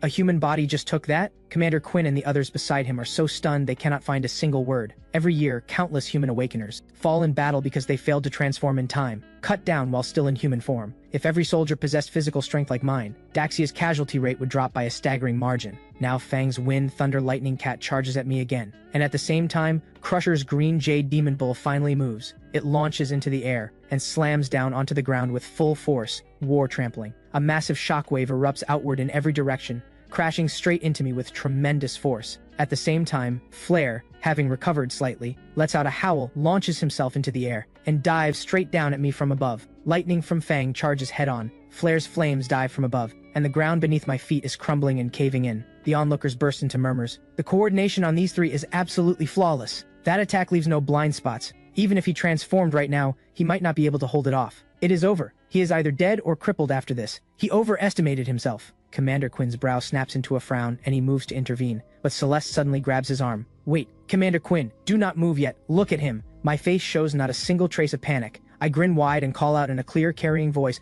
all right, time to end this farce. A pillar of golden light pierces straight through the clouds. I transform, taking the form of an ancient true dragon. Quinn and the others drop their jaws, faces drained of color. He awakened a second beast? And judging by this aura, it is triple S rank. How can this be? His first awakening was Taodi. When did he get a second? The Wang brothers are completely at a loss. But in the very next second, I release a dragon's roar that shakes the entire world, and a crushing, all-consuming pressure explodes outward in every direction. All three Wang brothers are swept off their feet and hurled back by the force of it. This is my newly awakened ability, Dragon Might. All three feel their combat power forcibly crushed by 30%, and even the will to fight drains out of them completely. Who gave you permission to stand in my presence? On your knees. The overwhelming might of the ancient true dragon forces all three brothers to revert to human form and slams them hard into the ground, unable to move. In that moment, the very air around us seems to stop moving. Every onlooker stares at the scene before them, unable to believe their own eyes. I, at Black Iron Tier 10, stand like an untouchable sovereign above them all. Without raising a single hand, I have defeated 3 Bronze Tier fighters. If you are weak, train harder. If you cannot handle losing, do not play, I say without a shred of emotion. All 3 brothers drag themselves off the ground, faces pale with fear, and speak in trembling voices. We admit you are strong. This round is ours to lose.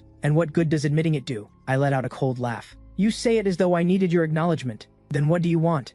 I smile and speak up. Pay up. Blood essence, beast cores, beast jade, serums, all of it. Otherwise, I can guarantee you, none of you are getting into Daxia University. Mo, don't push your luck. What? You'd rather not. Back off. We agree. All 3 dig out 5 vials of blood essence from bronze 5th rank beasts, plus 5 beast cores of the same rank, and shove them over. I pocket everything with a satisfied grin. In the days that follow, I plan to keep absorbing the blood essence and beast cores to push my rank higher, while getting a feel for both Taodi's power and the true dragon's strength. Just over 2 weeks remain, until the Daxia University exam. This is a brutal, life-or-death trial. It leaves zero room for carelessness. Meanwhile, at the Qin family estate in the imperial capital, Rex looks at his son Ren with a grave expression. Ren, are you truly entering the Daxia University exam? Yes, father, I have to be there. Ren's eyes burn with venom and wounded pride. Mo humiliated me in front of everyone. He will pay for that. Triple S rank or not, I have never bowed to anyone in my life, and I will cut him down all the same. That's my son. That is exactly the spirit I raised you to have. Rex laughs loudly, beaming with pride. The laughter fades as a strikingly beautiful woman steps in, Ren's mother, Madame Frost. For this exam, your 3 uncles have prepared something special. She claps once. 9 young fighters step forward,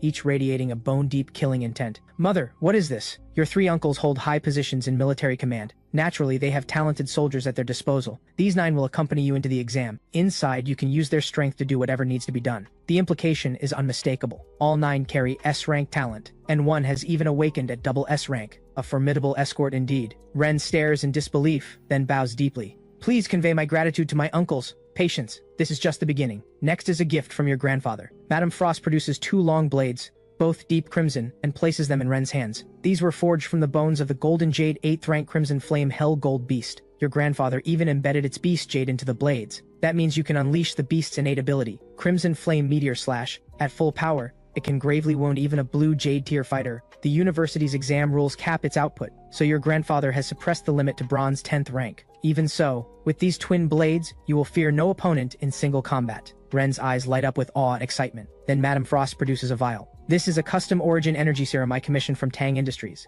It will push both your body and your origin energy past their current limits in one treatment. Remember, the Qin family of the imperial capital stands behind you. As long as the Qin family stands, no one can touch you. So go, and do exactly what needs to be done. Rex steps forward. Ren, for the next 2 weeks you train with me personally. I will sharpen your real combat instincts. Back on my end, I finish absorbing every last drop of blood essence and every beast core I squeezed out of the Wang brothers. My rank climbs smoothly to bronze, 1st tier. I then pull out a glowing crystal. The apology gift from Captain Blaze of the Blood Flame Holy Order, the beast jade of a gold rank meteor fire wolf. Normally, a beast jade carries all of a beast's abilities from its lifetime, but how much you actually inherit comes down to luck. I press my hand to the crystal, and the next instant my eyes go wide. 100% skill inheritance. I can even transform into the meteor fire wolf itself. Is this Teotihuacan's infinite devour at work again? The transformation can only be used once, but once active, it has no time limit. I sit down at my computer and type in a URL. Today is the last day to register for the Underground Fighting Tournament. The champion takes home Blood Essence and a Beast Core from a silver 6th rank beast, plus 2 million Daxia credits in prize money. Resources are exactly what I need right now. And with the Meteor Fire Wolf's power, I have the perfect disguise. Registration done. I pull out a wolf mask and strap it on, then pick a fighter name, Fang Wolf. In the underground arena,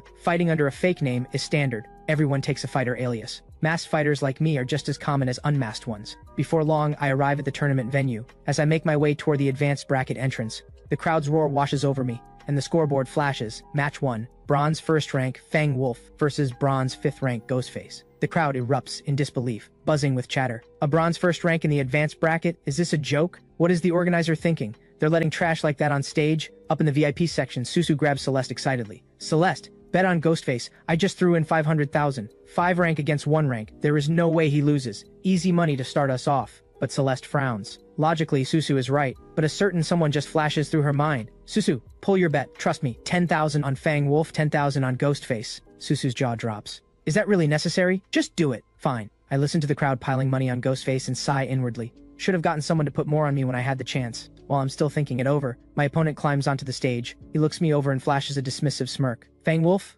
Bronze 1st rank? Are you here to make me laugh? Come on then, I'll even let you go first. What? I deadpan. You got a death wish? Sure do. Think you can grant it? Ghostface lets out a roar and transforms on the spot. A blade mantis over 2 meters tall rises before the crowd. The audience explodes with excitement. Now that's a beast. This is locked in. Easy money. I put in 50,000, 5,000 back, not bad. Suzu grabs onto Celeste in a panic, shaking her frantically. We're done, Celeste, we're going to lose. I'll bite you for this. Blade Mantis charges straight at me. My first instinct is to end it in one move, but I stop myself. Chances to milk this kind of money don't come around often. Better to drag it out and drive my odds up first. 10 full minutes pass. The round finally ends with both of us flat on the stage, battered and bloodied. As the referee's count nears its end, I force myself upright, gasping and staggering, putting on the most convincing performance of my life. The crowd who bet on Ghostface erupts in curses. Susu shoots to her feet screaming, We won! 100,000 profit! Celeste, you absolute legend! Don't bet on Fang Wolf next round, Celeste says, shaking her head. This win was pure luck, and he's injured on top of that. Even Celeste has bought the act, and she is not alone.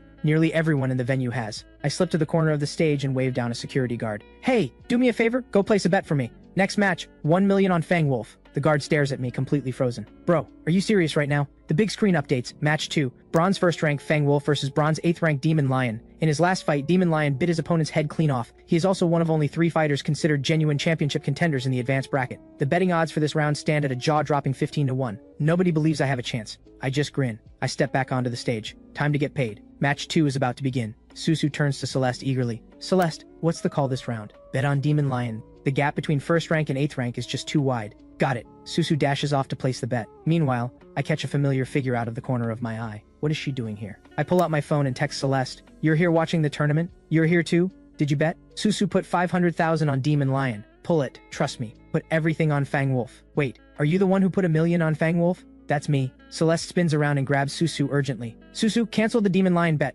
All of it. Put everything on Fang Wolf, and another 500,000 for me. Susu stares at her. Celeste, are you okay? You told me to bet on Demon Lion. I changed my mind. Fang Wolf, go. Meanwhile, Demon Lion and I step onto the stage together. His eyes lock onto me, filled with killing intent. Transform. Demon Lion becomes a mystic lion 3 meters tall, radiating a terrifying aura. With that presence, how could he possibly lose? This one is a lock. The mystic lion lunges straight at me, but in the next instant golden light floods the entire stage. When it fades, a golden 5-clawed true dragon stands where I was. The entire crowd freezes. Wait, wasn't his beast a meteor firewolf? Is he a dual awakener? No way. Is that an actual true dragon? Susu claps both hands over her mouth and stares at Celeste. Celeste, this can't be. It is. That's Mo. Celeste lets out a helpless laugh. No wonder he was so confident when he told her to bet on Fang Wolf. A dual awakener. Interesting. Demon Lion's voice is cold. But Bronze 8th rank against Bronze 1st rank. You are still dreaming. He activates his ability. A Lion King's roar erupts, deafening and earth-shaking. The sound wave solidifies into a physical force and crashes toward me. My eyes shift. A dragon's roar tears through the air, drowning out the Lion King's roar entirely. Demon Lion's expression collapses. Dragon might crashes down on him,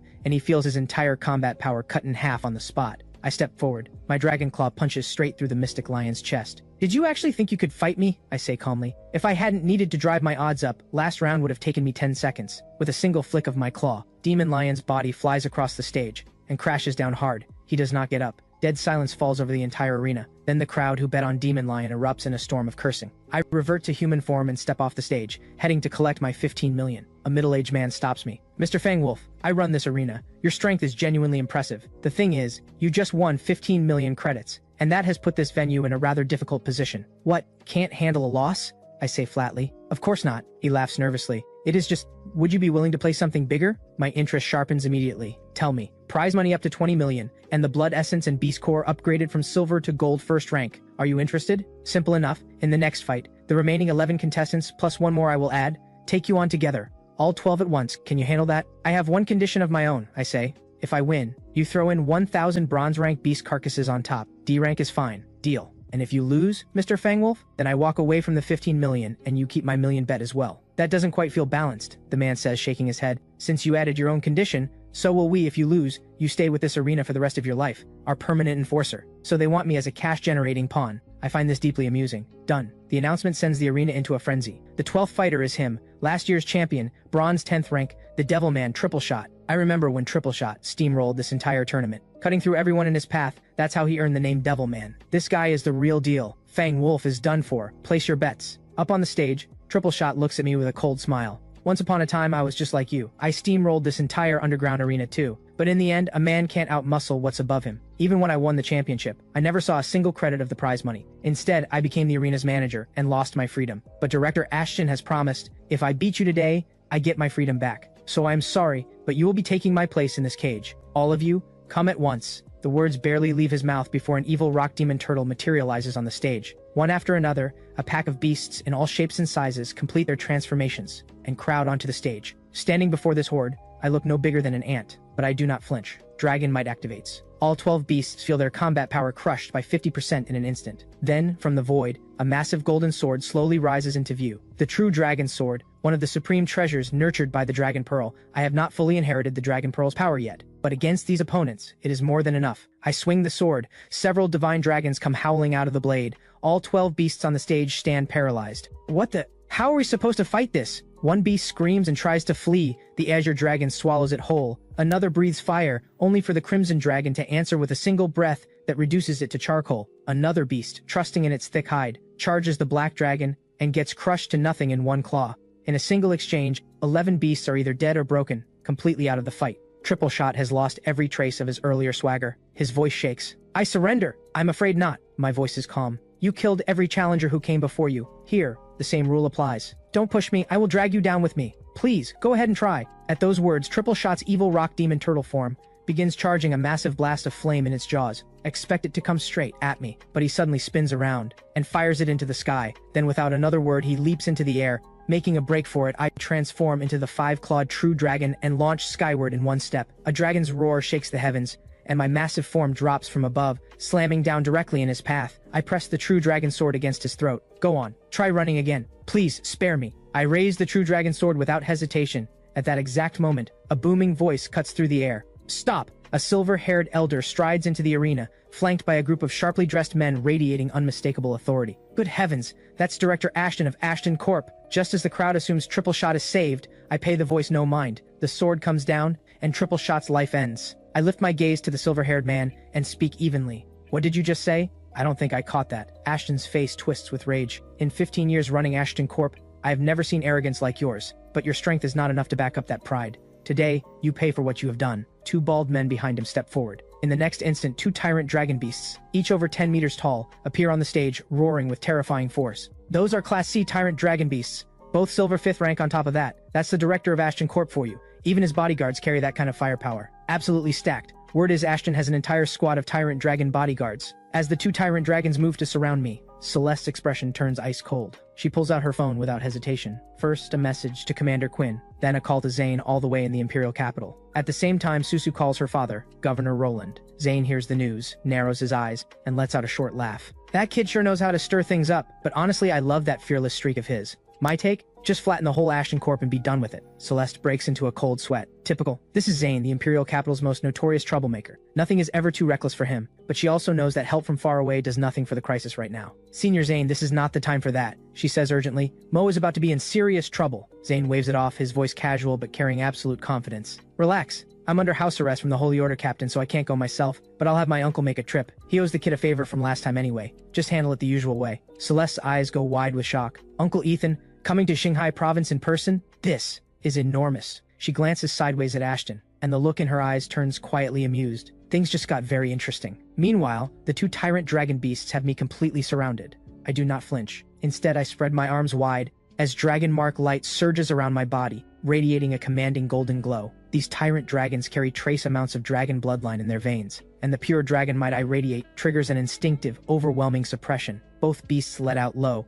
helpless whimpers and circle me in loops, unable to bring themselves a single step closer. Ashton's face darkens to something dangerous. What are you two useless beasts doing? Why aren't you attacking? The only answer he gets is more pitiful whimpering, and both beasts actually take 2 steps back. Ashton loses his temper and waves the 2 bodyguards forward, but the 4 silver-ranked tyrant dragons nearby remain frozen under dragon might. Not one dares to move. Big, get up there. Ashton is beside himself with rage. Big is the leader of all Ashton's tyrant dragons, a silver 9th rank beast at the peak of its class. On command, this mountain-sized tyrant dragon lets out an earth-shaking roar and lunges at me with its jaws wide open, going straight for the kill. At the moment the entire crowd assumes I am finished, a figure tears through the air and lands squarely in front of me. It is Commander Quinn, head of military command. Quinn transforms instantly into the blade-enduring Silver Wolf. A brilliant blade flash tears through the void, and in an instant, the charging tyrant dragon is split clean in 2, blood spattering across the floor. Mo, you alright? Another second and this could have gone very badly. Don't worry, I'm here now, and you will get justice today, I promise. Quinn turns, his ice-cold gaze locking onto Ashton, killing intent radiating from every word.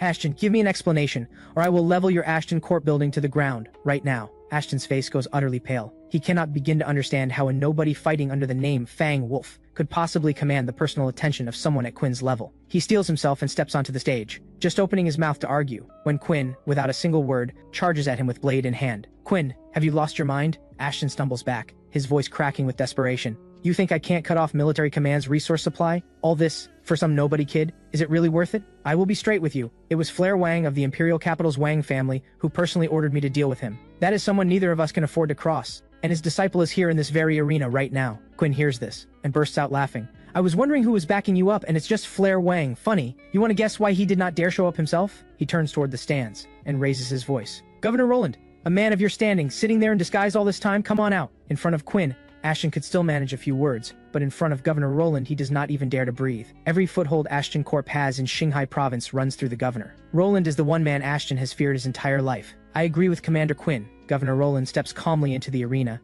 his gaze settling on Ashton without a flicker of emotion. You owe Fang Wolf an explanation. Governor, I had no choice in this. It was Flair Wang's personal order. Let me call him right now, or perhaps you would prefer to speak with him directly. Ashton frantically dials his phone. On the other end, Flair Wang, still lying in the ICU, hears the full story and explodes with rage. I let it go last time and now he is sticking his nose in my business again? Does he think I'm made of clay? Get him on the line. Ashton quickly thrusts the phone toward Quinn and the governor. Flair's voice screams through the phone with unhinged arrogance. Who do you people think you are? I'm telling you, Fang Wolf is mine. Try and stop me if you dare. The call cuts off with a loud click. Governor Roland's expression drops cold. Quinn is shaking with fury. It takes everything he has not to reveal my real identity on the spot. Over in the stands, a young man bursts out laughing. It is Zach Wang, Flair's cousin. Young Master Zach, enjoying yourself at my arena tonight? Ashton rushes over, all smiles. It was fine, until some piece of garbage ruined it, and cost me over 3 million. Zach waves his hand with open impatience. 3 million? That's nothing. Ashton snaps his fingers, and his men haul in 5 cases. This 5 million is a small token for me, Director Ashton.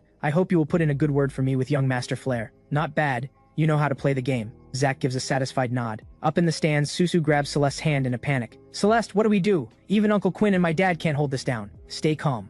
Uncle Ethan is almost here. Celeste's voice is steady. Uncle Ethan? Which Uncle Ethan? Celeste says just 2 words. Tang Industries. Susu nearly leaps out of her seat. Tang Industries? Senior Ethan Tang himself? That's insane. Celeste, you are unbelievable. This is not my doing. It's all Senior Zane's arrangement. Celeste shakes her head. Just then, Zach Wang orders Ashton to bring me over immediately. Quinn's grip on his blade tightens, killing intent radiating off him in waves so thick it's almost visible. I slowly slide my hand into my pocket and close my fingers around the golden token Zane gave me. Sealed inside is a strike from the 9 Heavens Silver Dragon. A single, absolute blow. Just as I'm about to activate it, a middle-aged man with a face of iron, walks calmly into the arena. The badge on his chest is unmistakable, the insignia of a military command war general, a figure of that rank. There are only 108 in all of Daxia. But what makes the entire crowd gasp is this. The decorated war general is walking respectfully behind another man, like a personal bodyguard. What kind of person commands a war general as an escort? Moment Ashton sees the man's face, it's as if lightning has struck him. He goes blank on the spot, because the man who has just walked in stands at the very top of the pyramid in their world. Top 10 on the global rich list across 100 nations, founder of Tang Industries, Ethan Tang. Alright, now that I'm here, this little farce is over. Ethan Tang speaks without raising his voice. Then he smiles and walks toward me. Who are you, old man? Who gave you the nerve to strut in here like you own the place? Zach Wang's face drops, and the insult flies out. Ethan Tang does not even glance at him. He keeps walking. Look at this old fool putting on a show, Zach mutters as he steps forward, reaching out to grab Ethan Tang by the shoulder. His hand never reaches its target. General Ardent snaps his gaze onto Zach, cold, precise, absolute. Before Zach can react, General Ardent moves. One sharp motion and a clean crack of bone fills the air. Zach lets out a gut-wrenching scream. You dare touch me? Do you have any idea who I am? I'm from the Wang family of the Imperial Capital. At that, Ethan Tang turns and speaks with an easy smile. Even Patriarch Warren himself would not dare pull rank on me. It seems the younger generation of the Wang family has surpassed the master, considerably more brazen than the man himself. Those words freeze Zach completely. For the first time, it dawns on him that the man standing before him is not ordinary in the slightest. Open your eyes and look carefully, General Ardent says coldly. Zach's eyes fall on the war general's insignia on Ardent's chest, and his soul nearly leaves his body. His legs give way beneath him. Senior, may I ask your name? I have been incredibly rude. Please forgive me. I am Zach Wang of the Imperial Capital's Wang family. My father is Victor Wang, and Patriarch Warren is my uncle. I don't care who you are, and I have no interest in knowing who stands behind you. The only person in the Wang family I recognize is Patriarch Warren. Ethan Tang's tone is perfectly flat. Go ask him. See if he knows the name Ethan Tang. Those words hit Zach like a plunge into ice water. His mind goes completely blank. What happened? Not calling me old man anymore. That single offhand line from Ethan Tang sends a full-body shiver through Zach. He drops to his knees with a thud and bows furiously. I was wrong, Senior. I am truly deeply wrong. Celeste walks down from the stand, Susu in tow. Ethan Tang turns to me with a light smile. Since I'm already here, there's no reason for you to keep hiding who you are. Celeste starts to object, but Ethan Tang raises a hand. I know what you're worried about. Ardent, bring it out. General Ardent produces a compact mechanical device. This is Tang Industries' latest development, the memory modifier. Everything that has happened here today will be erased from the minds of all uninvolved parties. It is single-use and costs over 1 billion to produce, but for Daxia's greatest prodigy, it is worth every credit. Ethan Tang turns to Ashton, whose face has gone ashen. Ashton, this cost comes out of Ashton Corp. Ashton stands frozen, unable to utter a single word in protest. I reach up and slowly pull off the mask. The moment the crowd sees my face, the entire arena erupts. It's Mo! That's Mo! Xinhai Province's #1 genius, triple S rank awakener Mo. Ashton's legs give out beneath him, and he crumples to the floor. He finally understands why Quinn and Governor Roland would go to any length to protect this person. And that brings this farce to a close.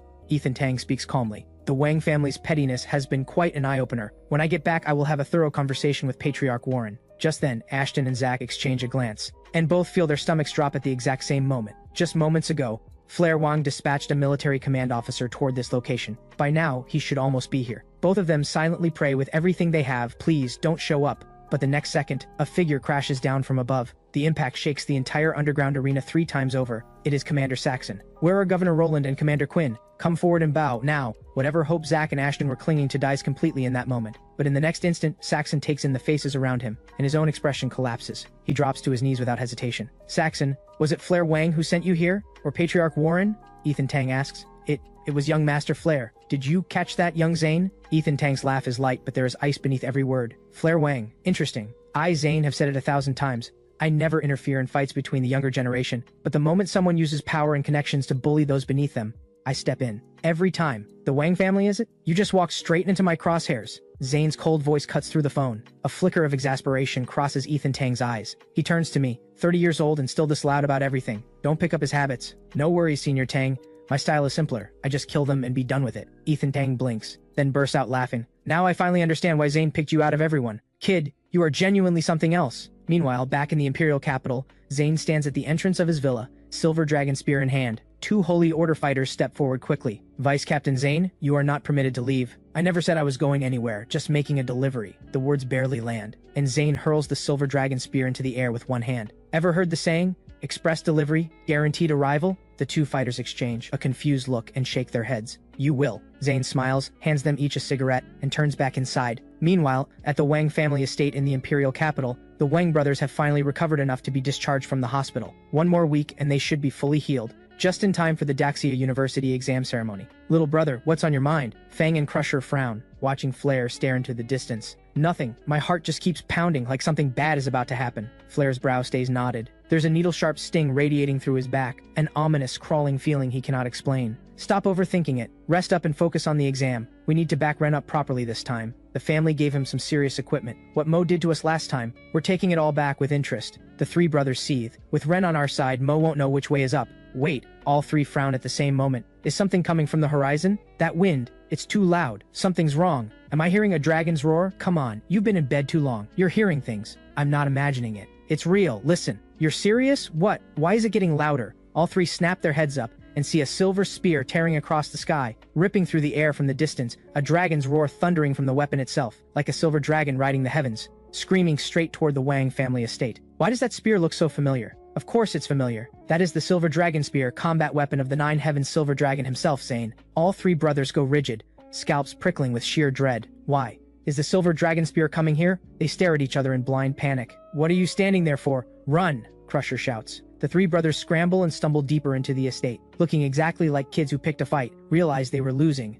and are now sprinting home in tears to find their parents. Zane, what has the Wang family ever done to you? At that moment, Patriarch Warren is sitting in the living room having tea, waiting for his three sons to return. A crushing wave of spear intent washes over him, followed by that unmistakable dragon's roar, and his expression shifts instantly. He flashes out into the sky above the estate and transforms in an instant. A massive purple lion materializes, his signature beast soul, the spirit Berserk King Lion. The great lion is armored head to toe in deep violet plates, every piece set with countless glittering crystals, domineering, magnificent, and overwhelmingly powerful. Warren unleashes a lion's roar that shakes the heavens and earth, trying to intercept the silver dragon's spear with sheer force of sound, but the spear tears through everything. Unstoppable. Warren's freshly entered golden jade tier strength is no match for a single strike like this. Damn it all! Absolute panic flashes in the eyes of the spirit Berserk King Lion. Warren throws himself aside. The silver dragon spear descends like a dragon falling from the sky, jaws wide open, and plunges straight into the Wang family estate. Dad, help us! The silver dragon spear crashes down. The shockwave sweeps across the grounds and hits the three brothers dead on.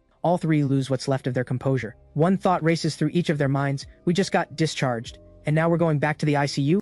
All three are sent flying, spitting blood, bones shattered across their bodies, and they hit the ground screaming. The silver dragon's spear drives on like a spear from the heavens itself, boring straight through the entire Wang family estate from top to bottom. Warren reverts to human form. His expression is beyond words. Send my spear back when you're done. Zane's voice echoes over the estate. Warren shakes with rage. Zane, you nearly crippled my three sons, almost demolished my entire estate, and now you want me to send your spear back to you? What do you take me for? Your errand boy. He turns to his three sons writhing on the ground. What in the world happened? Why would Zane attack the Wang family out of nowhere? Does anyone want to explain? All three are trembling on the ground, half from pain, half from terror. At that moment, Warren's phone rings. Hello, Saxon, what is it? He answers with a frown. Save me, master, please save me. Saxon's voice comes through on the verge of tears. What happened? Who is threatening you? Aren't you with General Ardent right now? With him there, who would dare touch you? Warren's frown deepens. It is General Ardent and Senior Ethan Tang. Ethan Tang? Warren presses a hand to his temple. A headache is already building. First, Zane attacks the Wang family without warning.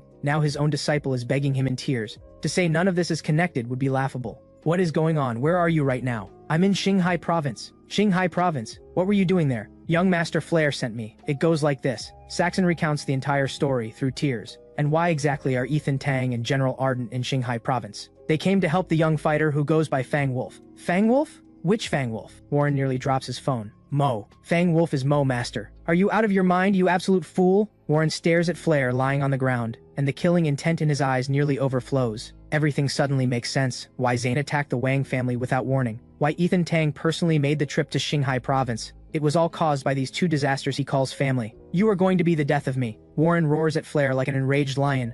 Mo, but that was Fang Wolf. Flare stares blankly, completely lost. Fang Wolf, nothing. That was Mo. Are you serious? Zack, you worthless piece of garbage, you've destroyed me. Flare finally processes it, and erupts into a stream of curses. Master, are you still there? I'm here, what else? Warren forces himself to breathe and hold it together. There is one more thing. Senior Tang was also present, and Zack called him Old Man to his face. Old Man? He called Ethan Tang Old Man. Warren's vision goes dark. He nearly passes out on the spot. He himself would never dare speak to Ethan Tang that way. How did Zack have the nerve? Every generation of this family gets bolder than the last. I'm done. Whoever wants to be patriarch can have it because I refuse to keep carrying this. Warren hangs up. His scalp is completely numb. Thoroughly, irreversibly numb. One of them offended Zane. The other called Ethan Tang old man to his face. Do they genuinely believe that not having a pre-existing heart condition means they can't be killed by stress? Dad? Flair calls out, his voice small. Don't call me Dad. You're the impressive one here. Maybe I should start calling you Dad. Please don't. Flair knows he has made a catastrophic mess of things, and he is shaking like a leaf. Father, what do we do now? Crusher and Fang stare at Flair, and the look in their eyes is pure murder. This idiot brother of theirs, bad enough he brought this on himself, but he dragged them right back into the ICU the moment they walked out of it. What do? We apologize where we owe an apology. We bow where we need to bow. We accept what we have done. And first, we respectfully return Zane's spear. Warren rubs his temples, feeling completely drained. What kind of disaster is this? This came completely out of nowhere. He feels exactly like the legendary General Li Jing must have felt, sitting at home peacefully, drinking tea, only to find out his son had ripped out the Dragon King's third son's dragon tendon. The Wang brothers are completely disqualified from the Daxia University exam, and the Wang family has taken enormous losses in the process. When Zack's father Victor learns what happened, he cannot handle the shock. He collapses on the spot from a heart attack. Back in Xinhai province, the dust finally settles. Saxon, effective today, you are no longer a military command officer. Your battle record is wiped. You will be stationed at the border and start over from the very bottom. General Arden speaks without inflection, leaving absolutely no room for negotiation. Yes. Saxon's heart is full of bitter regret. He has been completely and utterly played. As for Ashton Corp, Ethan Tang narrows his eyes. Tang Industries has been planning to expand across all 36 domains and 72 provinces of Daxia. This first step starts right here in Xinhai province. Ashton, I am acquiring Ashton Corp. 1 credit, is that sufficient? Ethan Tang reaches into his pocket and sets a single coin on the table. 1 credit? Ashton's mind goes blank. Is it enough? He almost says no, then meets Ethan Tang's eyes, and the killing intent in them sends a cold shock through his entire body. The dominance and killing intent in that gaze rivals any war king who has fought in the ruins. And to Daxia, Ethan Tang's importance far exceeds even that of a war king. It's enough. It's enough. Ashton smiles bitterly and takes the coin. He knows full well that refusing would bring something far less gentle. The company is gone, but the real estate and savings are still his. That in itself is already a mercy. Ardent, clean up what needs to be handled here. Make sure the memories are wiped thoroughly. Ethan Tang waves a hand, then turns to me, Celeste, and the others. Celeste, Mo, and the rest of you, come with me. Ashton, arrange a room for us to talk. Yes! Ashton nods immediately without a flicker of hesitation. In the lavishly furnished conference room, Ethan Tang and I sit across from each other on leather sofas. Celeste, Susu, Commander Quinn, Governor Roland, and the others settle in around us. Zane didn't just call me here to resolve your trouble. He also asked me to deliver something, a gift he has been holding for you. He made you a promise that it would reach you before the exam. Ethan Tang smiles and sets a palm-sized capsule on the crystal table. This is Zane's gift, the spear-type combat weapon you asked for. It's in here. The moment Celeste sees the capsule, her gaze snaps to it. This is from number 13's, correct? Ethan Tang nods with a smile. Number 13's remains. After extensive research and study by Tang Industries, we have finally unlocked the secret behind his spatial ability. This is our latest breakthrough, capsule technology. We have developed 3 types, the monster capsule, the storage capsule, and the residence capsule. The one in front of you is the storage capsule. It works exactly like the dimensional bags in fantasy novels, capable of holding a massive amount of items. The residence capsule, think of it as a house you can carry in your pocket. It gives Holy Order teams a comfortable and secure place to rest during long expeditions into the ruins. Rest well, fight better. And last, the monster capsule. This is the most significant of the 3. After defeating a beast in the ruins, you conceal it inside the capsule. From that moment on, the beast will answer to you completely. Your command, your servant, your soldier. Ethan Tang grins, unmistakable pride in his eyes. This has been Tang Industries' largest investment in years. We have finally achieved a breakthrough, and mass production is already underway. Before long, capsule technology will be available across all of Daxia. I sit there, genuinely stunned, and then a thought creeps in. Monster capsules are a thing now. Should I be expecting an Ultraman to go with them? That is incredible! Capsule technology sounds amazing. Susu stares at the capsule on the table, eyes absolutely sparkling. It's barely bigger than a phone. With one of these, shopping trips would be completely unlimited. No more worrying about carrying too much. I brought a few samples along. Take them, play with them. Ethan Tang smiles. The storage capsule is the most affordable base model, priced at 10,000 Daxia credits each. Larger capacity models will follow, at higher price points. The storage capsule can be sold to the general public, but the monster capsule and residence capsule are strictly regulated military assets. Yes, finally. No more making the household staff carry my bags on shopping trips. Susu moves fast. She snatches the storage capsule off the table and turns it over in her hands with delight, face lit up with pure joy. Governor Roland's face drops immediately. Susu, we are in front of Senior Tang. Have some dignity. Blah blah blah, I don't care. You're just jealous you didn't grab one first. Susu sticks out her tongue and pulls a face at him, turning her father red, then pale, then red again. As they say, no one knows a father better than his daughter, and Susu has called it exactly right. He wants one just as badly, he just cannot admit it. Ha! Governor Roland, once mass production is underway,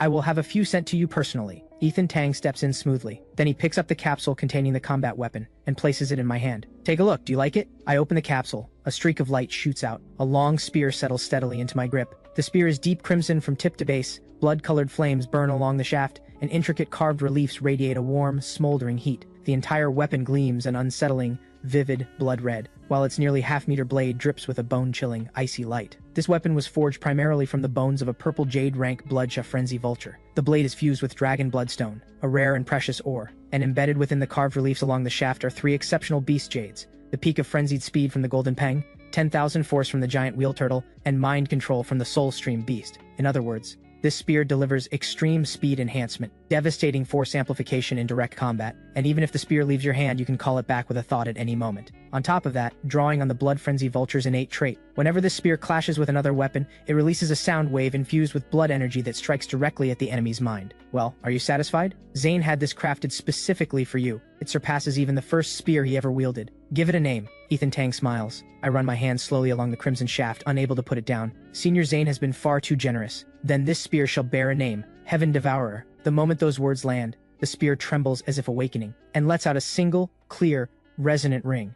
Perfect! Heaven Devourer. What a name! Ethan Tang burst out laughing. A hero deserves a divine weapon. Now that you have the weapon, where is the hero? I smile to myself. I know exactly what Ethan Tang wants, to see my strength with his own eyes. Senior Tang, shall we move to the training room? Ha! Good kid, let's go. Ethan Tang waves his hand, and the whole group sets off in a grand procession toward Ashton Corp's training facility. The room is custom built, tough enough to withstand a full force strike from a silver 10th rank beast, and vast enough to rival a standard 400-meter athletic track. Mo, after you. Ethan Tang gestures forward. I give a slight nod and step out, walking toward the center of the room. Boom. A torrent of blood flame erupts from within me, swallowing me whole. The flames fade. A crimson figure stands at the center of the floor. A wave of savage killing intent rolls off me, raw and primal, like a beast from the ancient wilds made flesh sweeping across the entire room. Now that's an aura. Ethan Tang's eyes go wide. In me he sees something he never expected, the faint shadow of a beast king. Whoosh. I grip the Heaven Devourer, flip my wrist, and the spear spins in my hands at blinding speed, the wind from it screaming, rattling the very air around me. I haven't inherited Teotihuacan's talent skills yet, but the moment I grip the spear, a rush of deep familiarity floods through me. The exact same feeling as holding the true dragon sword in dragon form. It's clear. This spear was always Teotihuacan's weapon. The spear moves faster and faster, whipping up waves of wind that crash through the air without end. This power is insane! Governor Roland's jaw drops. This is his first time seeing me in action, and the strength on display is flat out absurd. Ardent, go test him. Put on the combat power meter and the limiter. Ethan Tang's gaze sharpens as he gives the order. Yes! General Ardent, clad in his crimson armor, gives a firm nod. An instant later, he launches forward like a bolt of red lightning, aimed straight at me. Boom! General Ardent lets out a roar, and his body surges outward in an instant. Blinding red light swallows him whole. His S-rank beast form fully unfolds. The sky crimson war ape. Thud. General Ardent pounds his fists against his own chest, then lunges at me with full force. Kid, I'm here to test what you've got. Don't hold back. The sky crimson war ape's fists, each the size of a boulder, come crashing down with world-shattering force. My eyes lock in.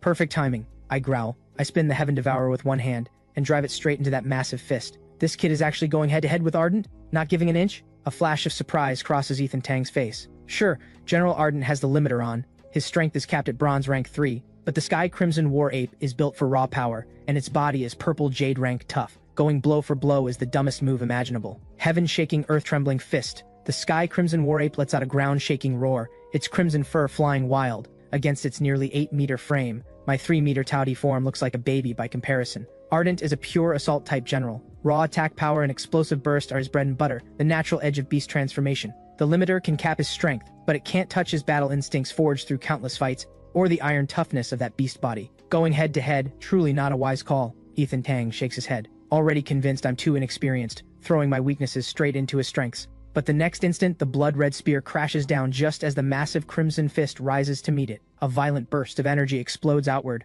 wild winds tearing through the room, nearly blasting everyone outside the arena off their feet. Boom. The entire training facility shakes without end. Incredible. The shockwaves are off the charts. Celeste's eyes are grave. She knows it well, whether Ice Phoenix or Fire Phoenix. Neither form is a match for what stands before her right now. What I've awakened is no ordinary triple S rank beast. This beast's all-around capability is simply off the charts. Right on cue, I growl. The Heaven Devourer spins at full speed in my grip. The clash of metal ringing out without pause. Sparks flying in all directions. Impossibly, I hold my ground, soaking up the Sky Crimson War Ape's savage onslaught without giving an inch. What in the world is this power? Bewilderment fills General Ardent's massive beast eyes. Every time his fist slams into that spear, something deep inside me stirs awake, like a black hole yawning open, swallowing nearly half the force behind every blow. Without it, there's no way I could stand up to this hailstorm of hits. That should do it. My eyes flicker. I whisper inwardly, Teoti, you've had your fill. Open your eyes. The moment those words form, the great spectral beast head of Teoti on my chest slowly opens its eyes. Something's wrong. A chill shoots straight to the top of General Ardent's skull. The next instant, I swing the Heaven Devourer and bring it crashing down on him. Blazing Emperor 100 Battle Fist, General Ardent roars, his massive frame dropping low to the ground, both fists shooting out like meteors, hurling straight into the path of the sweeping spear. But the instant that blow lands, a far more terrifying force suddenly erupts. Not my own strength, but his? What? General Ardent's eyes go wide. His 8-meter colossus of a body is sent flying like a cannonball, blasting clean across the entire room and slamming into the alloy wall 100 meters away. He hauls himself up and rubs his aching chest, eyes full of undisguised shock. What kind of broken ability is this? It absorbs the force behind every attack, then unleashes it all back at the perfect moment, straight into the attacker. This is the ultimate counter to any close-range fighter, only because my beast body is tough enough to survive it. If that hit had landed on any other beast at the same rank, it would have been obliterated. Ardent lost? Governor Roland and Commander Quinn both stare in disbelief, faces blank with shock. This is a purple Jade rank military general, one of only 108 in all of Daxia. Even with a limiter on, there's no way he should have been blown away by a single hit from a bronze rank kid. Ardent, bump the limiter up to bronze rank 8. Ethan Tang's voice cuts through the room. What? Everyone jumps at the words bronze rank 8. Even with the suppression, this is still a battle-hardened general, in a completely different league from any ordinary bronze rank 8 beast. Not even close to the same level. Is he trying to get Mo killed? General Ardent takes a long breath and adjusts the limiter settings on the spot. Boom. A far more terrifying surge of power explodes off him in an instant, a thunderous roar, and his frame surges even taller. The Sky Crimson War Ape now stands 9 meters tall. Just now I was only using basic beast transformation moves, not a single one of my own talents. Mo, you're strong, so what comes next is going to be intense. If I happen to snap a few of your bones, don't blame me. Tang Industries will cover all medical costs, naturally. General Ardent drops his fists to the ground and stalks toward me step by step, the pressure rolling off him growing more terrifying with every stride. Furious Crimson Heaven Fist. Boom. His body rockets off the ground like a flaming meteor diving straight down toward me. Where is the limit of your devouring ability? Show me, Mo. The massive flaming meteor trembles through the air, and the instant it plunges down, even the ground begins to warp. In my eyes, that colossal fist grows larger and larger until it fills every inch of my vision. General Ardent, what I'm about to do might be a little humiliating. I hope you won't take it personally. My eyes flash and the blood in my veins ignites in a roaring frenzy. In that moment, I am more terrifying than General Ardent with no limiter at all. I unleash a roar that shakes heaven and earth, the monstrous sound wave reverberating through the entire training room. The savage aura presses down so hard it nearly suffocates everyone in the room. Wrathful Frenzy. Full release. Every time I've used Wrathful Frenzy before, I held back to protect my body, never more than a fraction of its power, which only pushed my combat strength to roughly 3 times normal. But with Tang Industries as my safety net, I hold nothing back. In an instant, 10 times my normal strength erupts in full. General Ardent, this 1 minute is something you will remember for the rest of your life. I launch myself upward in a single leap, charging headlong into General Ardent's diving attack. The blood-red Teoti soars skyward, spear in hand, while the Crimson Great Ape roars to the heavens, driving its earth-shaking fist with everything it has. Not good. Commander Quinn's expression shifts. These two have completely lost their minds. The shockwave from this collision will blow every one of us off our feet. He steps forward, putting himself between Ethan Tang and the blast, instantly transforming into the Crescent Moon Blade Ring Wolf, his beast form surging forth, the crescent moon mark on his brow blazing with light. His blade traces a full circle through the air, forming a solid barrier that seals everyone behind him safely inside. Boom! The next instant, 2 terrifying figures collide in midair with earth-splitting force. Teoti unleashes a howl that shakes the heavens, fully consumed by berserk fury. My power burns through at a frightening rate, but the hunger, the devouring instinct, surges to an absolute peak. Our eyes meet, and for no reason he can explain, General Ardent feels a chill grip his heart. This aura is terrifying. Boom! That single moment of distraction, and I send him flying with one strike of the spear. Then, a massive foot drives straight into his face. General Ardent's body is sent sailing through the air again, and this is only the beginning. 1 full minute of wrathful frenzy, and I have completely lost myself in the violence. I charge at General Ardent with the Heaven Devourer in hand, unleashing a relentless tide of strikes that hammers him from every direction. General Ardent is completely swallowed by the bloodshed aura, trapped helplessly in my rhythm, doing nothing but desperately blocking, going from sparring partner to punching bag in real time. If his body weren't built like a fortress, he'd already be dead. He's cursing inside. How many years has it been since someone did this to him? Getting pinned down and beaten senseless by a kid barely old enough to be his son, without a single chance to fight back. He is a general, and yet, limiter or not, to put it plainly, if he were genuinely at the bronze rank stage, he would already be dead. No exaggeration, within the bronze rank tier, I am simply unbeatable. Stop! I give up. I surrender. General Arden screams at the top of his lungs. I simply don't hear him.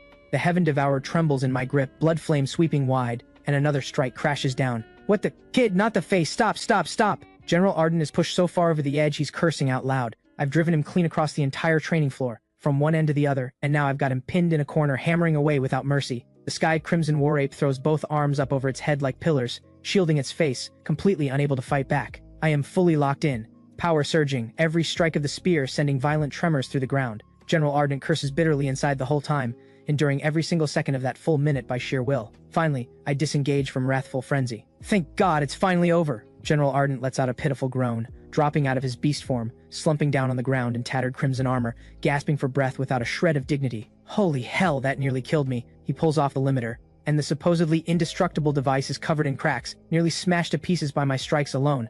Across the room, I've already exited Teodi form. The after effects of wrathful frenzy hit me instantly. A tearing, bone-deep agony rips through my entire body as if every cell is being ground apart by a meat grinder. But in the very next moment, the pain vanishes without a trace. I snap back to full vitality in an instant. Stunned, I quickly turn my focus inward, and find the golden dragon patterns across my body radiating brilliant golden light, ceaselessly nourishing my flesh. It hits me in an instant. The indestructible dragon body. Its incredible regenerative power wipes out every after effect in seconds. My heart leaps. Does this mean I can use wrathful frenzy whenever I want from now on? But right on its heels, a wave of overwhelming hunger crashes through my entire body. Holy, Teodi is starving! I feel my stomach twisting in on itself. At that moment, the residual dragon blood dregs that my body couldn't absorb surge on their own toward my gut, and the devouring force absorbs every last trace in an instant. And I feel it clearly. My physical body has grown even stronger. I'm genuinely stunned. Teodi really isn't picky. It'll eat literally anything. Well then, how was the test? Ethan Tang walks over with the group. Check the combat power meter, Ethan Tang says.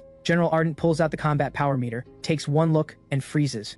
Everyone crowds in to look, and they're all struck dumb. The combat power meter is completely destroyed. It's the lowest grade of meter, sure, but bronze rank strength should never be enough to blow one apart. Kid, your power has broken the limit. Ethan Tang's gaze lands on me, deadly serious. Limit breaking? What does that mean? I look puzzled. Kid, you know how beasts with different talents can have wildly different combat power at the same rank, right? Take an A rank beast at bronze rank 3. It can take down a C rank beast at bronze rank 5, everyone knows that. And even two beasts with the same talent can differ in strength based on specialization and equipment. A healing type, for instance, can't beat a full assault type at the same rank. A beast's true strength ties into its beast jade, combat weapon, serums, all of it. But strip all that away, relying purely on raw personal power, and the gap between bronze and silver rank is an absolute wall. No one crosses it. If someone does cross that wall, we call them a limit breaker. Breaking the limit through a combat weapon, or through serums doesn't count. Only by crossing it through your own body and raw strength alone is it considered a true limit break. Take Celeste. Her power sits at Black Iron rank 10, yet she can defeat a bronze rank 1 beast. That is what we call limit breaking. But your rank is only bronze rank 1, yet the combat power you just unleashed is enough to kill an S rank beast at silver rank 1. A limit break of this magnitude, I have never seen anything like it. It's terrifying. Ethan Tang draws a sharp breath. 7 or 8 years ago, in the All Nations Academy War, Zane fought at gold rank 7 and killed a diamond rank 1 SS talent from the Beacon Nation. It shook the entire world. But you surpass even Zane at his peak. Fresh into bronze rank 1, and already capable of matching silver rank 1. What kind of monster are you? Ethan Tang stares at me, eyes practically glowing. He's the founder and chief researcher of a tech giant. If I weren't one of Daxia's most prized talents, he'd have me strapped to a lab table already. A chill runs down my spine. Something about the way Ethan Tang is looking at me feels very wrong. So, Senior Tang, what did you think of my performance just now? Ethan Tang blinks, then snaps back to himself, nodding with unmistakable approval. Exceptional. I've seen many talented individuals in my time. Not one surpasses you, and I've never met anyone who even comes close. My face lights up, and an idea clicks into place instantly. Is that so? I didn't realize you thought so highly of me. In that case, doesn't Senior Tang owe me some kind of reward? Unbelievable. He actually says it out loud. He's met plenty of shameless people, but someone this brazenly self-assured, that's a first. What kind of reward are you after? He asks, face darkening. I rub my chin and grin. Ashton Corp already promised me 20 million, plus the blood essence and beast core from a gold tier rank 1 fire spirit ancient tree, and 1,000 bronze rank 1 beast carcasses. Everything else I'm fine on. It's the bronze rank carcasses I really need more of. I was wondering if Senior Tang might. I put on my most wide-eyed greedy expression.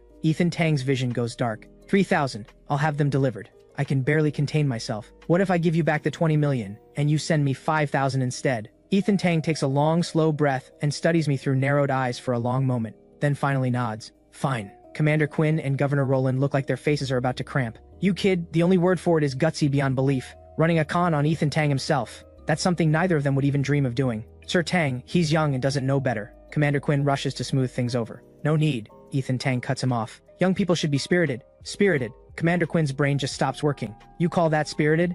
Isn't that just being crafty? Isn't that a straight-up con? Talent really does let you get away with anything. Anyone else pulling this stunt would have had Ethan Tang's palm across their face before finishing the sentence. Who do you think you are, haggling with him? My eyes curve into happy crescents. It's pretty obvious I'm thrilled. Taudi's second trial, the 10,000 Beast trial, requires 10,000 bronze-rank beast carcasses. Hunting them down one by one on my own would take forever. But now 6,000 are already secured, with only 4,000 left to go. The pressure drops by more than half in an instant. After that, Ashton Corp delivers every last promised resource, without missing a single item. Ethan Tang sets off back to Imperial Capital, though he leaves General Ardent behind in Xinhai Province, officially to safeguard the region. But even Commander Quinn can figure out the real reason. It's to protect me. Ethan Tang is genuinely afraid that in the 10 days before the exam, this troublemaking little menace might cook up something catastrophic. Back at the apartment, I'm practically glowing as I take out the blood essence and beast core of the Fire Spirit Ancient Tree. The Fire Spirit Ancient Tree, a gold tier rank 1 beast classified as B class in the Beast Registry. It's a fireborn creature that lives in colonies. Every colony has one ruling tree, the Fire God Ancient Tree King. And the heart of that king is the primary ingredient for crafting the Flowing Flame Scorching Heart Serum.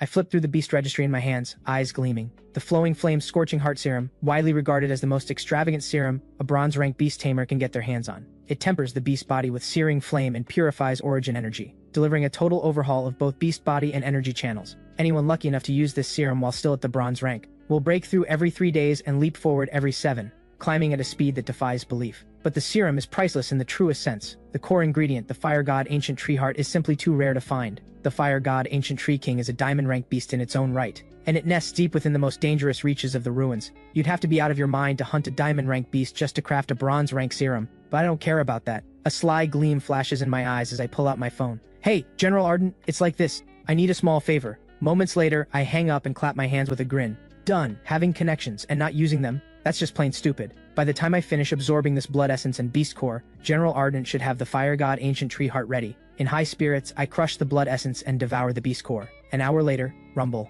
Torrents of blood flame roar through the room and my aura surges wildly. Bronze rank 3. Done. Meanwhile, out in the wilderness beyond Xinhai Province, a 30-meter crimson giant is cutting a path through the wilds. Before him stands a colony of blazing bronze-rank ancient trees. At the center of the grove rises one colossal tree that dwarfs all the others, its crown roaring with intense crimson fire. From a distance, it looks like an enraged deity. So this is the Fire God Ancient Tree King? Mr. Tang told me to stay in Xinhai Province to protect Mo's safety, but somehow I've become his personal errand fighter? General Ardent rubs his head, completely baffled. I called him and told him I had a rare condition where I'd die without a Fire God Ancient Tree Heart, and he bolted out here without a second thought. He was halfway here before he realized he'd been played. This kid is unbelievably crafty. General Ardent grumbles internally but doesn't slow down. He drives a fist into the grove. Crash. A thunderous impact, and a massive swath of Fire Spirit Ancient Trees is reduced to splinters. The Fire God Ancient Tree King may be powerful, but against a purple jade rank military general, it's no different from a chicken waiting to be slaughtered. Boom. One punch lands, and the Fire God Ancient Tree King explodes on the spot. General Ardent grabs the scorching tree heart in one hand, ready to turn and leave, when a thunderous rumbling erupts in the distance, deep and rhythmic, like war drums pounding, shaking the very ground beneath his feet. No, that's not war drums, that's a heartbeat. Something unbelievably powerful is nearby, at least golden jade rank. What the? General Ardent curses instantly, spinning around and sprinting full speed toward the military outpost. Boom. A terrifying golden jade rank shockwave sweeps across heaven and earth. Deep within the ruins, something as massive as a mountain range slowly rises into view. No, that's not a city. It's a colossal fungal organism shaped like one. The spores it releases shine like stars, scattering brilliant blue light in every direction, and everything they touch is instantly purified, reduced to the purest form of origin energy, then fully consumed by the massive organism itself. This is a creature that sits at the very top of the beast registry. A super fusion beast, the fusion of an S-rank tyrant beast king and an S-rank devouring flesh mushroom. This beast is known as the city devouring beast, rated SS rank. The new moon beast tide has begun. The first wave is here. General Ardent feels every hair on his scalp stand on end. This city devouring beast undoubtedly commands golden jade rank 10 power, and as the vanguard of this new moon beast tide, it commands an army of beasts beyond counting. Fighting through that swarm to cut it down, that's as impossible as reaching the sky. Good grief. One glance from that thing could kill me. General Ardent runs for his life, and barely makes it back to the military outpost. Standing on the city wall, he stares out toward the depths of the ruins. The city-devouring beast's body is so enormous that even at this great distance, every detail is perfectly visible. First wave, middle wave, high tide, all the way until the final annihilation surge crashes down. Beyond the walls are breached, fire sweeps everything flat. By the time all 4 stages pass, no one can say how many will be dead. At that very moment, within Daxia's central domain bordering Imperial Capital, the ancient institution that has stood since the founding of Daxia, Daxia University suddenly rings its bell. The resonant toll rings out, shaking the world beneath an open sky. The new moon beast tide, first wave, now upon us. Daxia University officially announces. The freshman entrance exam will be held 10 days early, with the ruins designated as the trial ground. All participating students are to join the military immediately, fight as enlisted recruits, and earn their place through military merit. The moment this announcement breaks, it sweeps through all 36 domains and 72 provinces of Daxia in an instant, sending shockwaves across the nation. The news spreads to every city at terrifying speed, and every student who has dreamed of entering Daxia University wears nothing but dread on their face. This is Daxia's most prestigious institution, and also its deadliest, and it has just turned a life-or-death battle against the first beast tide wave into a training ground for freshmen. What breathtaking audacity! Imperial capital, the Qin family estate. Daxia University moving the exam up early means the difficulty will far exceed any previous year. Madame Frost reaches out and carefully straightens her son Ren's collar, her voice measured and low. But crisis and opportunity always walk hand in hand. If you distinguish yourself in this battle, your future in the military will be built on the strongest possible foundation. Your three uncles all hold key positions in the military right now. They will give you every advantage within their authority. In this exam, you only need to accomplish two things. She raises her eyes, and a flash of cold viciousness crosses them. First, take the top spot. Second, find an opportunity to eliminate Mo. Don't worry. With the elders behind me, there is no way I lose this time. Ren lifts his chin, face radiating absolute certainty. Madame Frost nods, but a trace of unease lingers between her brows. She turns, eyes sweeping over the 9 black-clad fighters standing at attention beside her, and says coldly, "You 9, guard the young master with your lives. Is that understood?" "Yes, madam." All 9 bow in unison, voices respectful. "Especially you, Reed." Madame Frost's icy gaze settles on the young man at the front of the group. "Don't forget who gave you your life." Reed Lu drops his gaze, expression hollow and lifeless, and nods without emotion. Without the Qin family, there is no Reed Lu. This life of mine will end before the young masters. He is the only SS-Rank awakener among the 9, an orphan raised by the Qin family from childhood, and their most loyal blade in the shadows. Go then, Ren. I will be waiting here in Imperial Capital for news of your glory. Madame Frost waves him off. Ren turns and leads the 9 out of the Qin estate, boarding the waiting vehicle and heading straight for Imperial Capital's teleportation array, guarded by Daxia University's top fighters, the only passage to the front lines. Inside the vehicle, a strikingly beautiful young woman has been waiting. She wears a fitted athletic outfit that does nothing to hide her striking figure. Anyone who knew her would recognize her instantly. This is Vera, who left Xinhai province in humiliating defeat. "You've been waiting." Ren gives a cold smirk, murderous intent churning deep in his eyes. "The day has finally come. Mo, for the humiliation you brought upon my father, I will make you pay in blood." Vera's expression turns ice cold, and she speaks through gritted teeth. "Mo put my father behind bars, drove my family from our home, and if I don't avenge this, I am not worthy of being my father's daughter." Their eyes meet, united by a single purpose, both dead set on taking my life during this Daxia University exam. Meanwhile, back in Xinhai province. "Mo, ready?" "Of course." I step out the door, meet Celeste's eyes, and tease her with a grin. "With that black iron rank strength of yours, are you even going to survive this exam?" Celeste rolls her eyes at me. "Of course I will. Besides, who says I'm still black iron rank? Petty man." She flips her high ponytail and strides ahead. "Let's move then." The two of us climb into the military's off-road vehicle and race off toward the teleportation array. Meanwhile, at the first central hospital in Imperial Capital, the Wang family 3 brothers lie in their beds looking utterly hopeless. The Daxia University exam just started, and I've still got 8 ribs that haven't healed. I can barely move. Crusher heaves a sigh, his voice hollow with despair. "You think that's bad? Both my leg bones are completely shattered. I can't even walk." Fang Wang and Crusher exchange a glance, both faces twisted with bitterness. Their eyes drift to the figure in the middle bed. Their youngest brother Flair has been unconscious for 3 or 4 days straight after the beating he took from Zane, and he still hasn't woken up. Just like that, the Wang family 3 brothers have perfectly missed the exam that could have changed their fates. Celeste and I step through the teleportation array and arrive at the front line military outpost shortly after. Candidates from all 36 domains and 72 provinces have their own designated assembly points, and the main gathering point for Daxia University is set right here at the frontline camp in the central Daxia domain. "Celeste!" The moment we step out of the teleportation array, a voice rings out. A girl barely 1.5 meters tall comes bouncing toward her at full speed. The girl's slender legs are wrapped in white stockings, with a delicate white lace bow embroidered at the very top. Small frame, but with legs that are undeniably soft and full. "Mia, why are you here for the Daxia University exam too? Didn't your dad already arrange a spot for you at Monster University?" Celeste watches the girl launch herself forward, face full of surprise. "No way I'm going to that dump. I want to go to Daxia University with you." Mia pouts and loops her arm through Celeste's, whining without pause. "Your dad actually agreed to this? Like I care what he says, he's just an old man, he can't stop me." Mia flips her hair back with a look of proud defiance. The words are barely out of her mouth when she turns and gives me a thorough once-over, eyes lighting up. Oh, Celeste, who's this handsome guy?"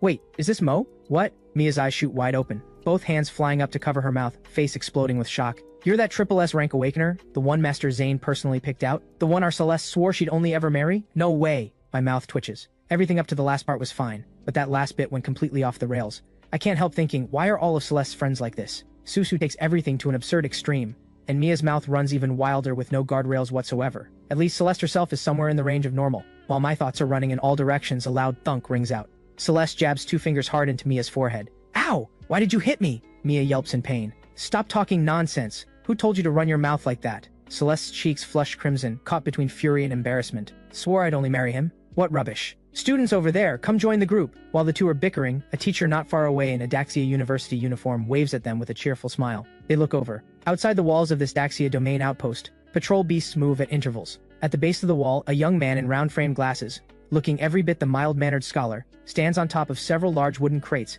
handing something out to the gathered candidates. "Come on, let's go," Celeste calls out, and all three head over toward the teacher. "Hi there, Mo. I'm Mia from the Tang family in Imperial Capital." On the way over, Mia beams and extends her hand. "Hey, Mo, from Xinhai Province. I know, Celeste has mentioned you so many times." "Ow!" Before Mia can even finish, she suddenly leaps up, face flushing red as she glares at Celeste. "Celeste, don't mistake my patience for weakness. You kick me one more time and you'll what?" Celeste raises an eyebrow, clearly entertained. "I'll cry!" Mia's voice instantly collapses into a whimper. I can't help but laugh. Sure enough, just like that saying that's all over the internet, she kicked a steel plate and got nowhere. The three of us reach the base of the wall, where the young teacher in round-framed glasses is up on the crates, waving his arms dramatically. "Quiet, quiet! I am the teacher overseeing your exam today, and also the director of admissions at Daxia University. Pretty impressive, right? Only 30 years old this year, and already the admissions director." He pats his chest, face beaming with pride, practically begging for someone to compliment him. The candidates below burst into laughter. All right, back to business." He waves his hand. "You've each been given 2 things, a merit recorder and a life-saving pill. Got 'em? Good. This life-saving pill can save your life out in the ruins. Swallow it now. If you don't, you might not make it, and don't say I didn't warn you." The words are barely out of his mouth, when a large number of candidates scramble to pick up the bright red pill, and swallow it without a second thought. I alone look down and study the pill in my hand. Through Teoti's passive ability, my eyes can peer straight through to the core composition of anything, and to my eyes, this so-called life-saving pill is nothing but a ball of dirt, with dung beetle droppings mixed in for good measure. But when I look up, more than half the candidates around me have already swallowed it without hesitation. "Good, everyone ate it? Wonderful, wonderful." The teacher's face breaks into a satisfied smile, but an instant later that bumbling persona vanishes completely, replaced by a bone-cutting chill that sweeps the entire area. Every candidate shudders involuntarily. A cold, sinister smile spreads across his face as he speaks in a low, chilling tone. "So then, candidates who swallowed the life-saving pill, I'm sorry to tell you, every single one of you is eliminated." "What? Eliminated? On what grounds? You're the one who told us to swallow it. What is this, you're messing with us?" In an instant, the crowd of candidates erupts, angry shouts rising one after another. The young teacher on the crates gives a cold laugh, his face full of contempt. "I tell you to swallow it and you just swallow it? If I told you to go die, would you do that too? Where do you think you are? This is the front line, the closest point to the beast-filled ruins. Any day this place could be breached without warning. The ruins are full of beasts that specialize in disguise and illusion. What if I were a beast in disguise?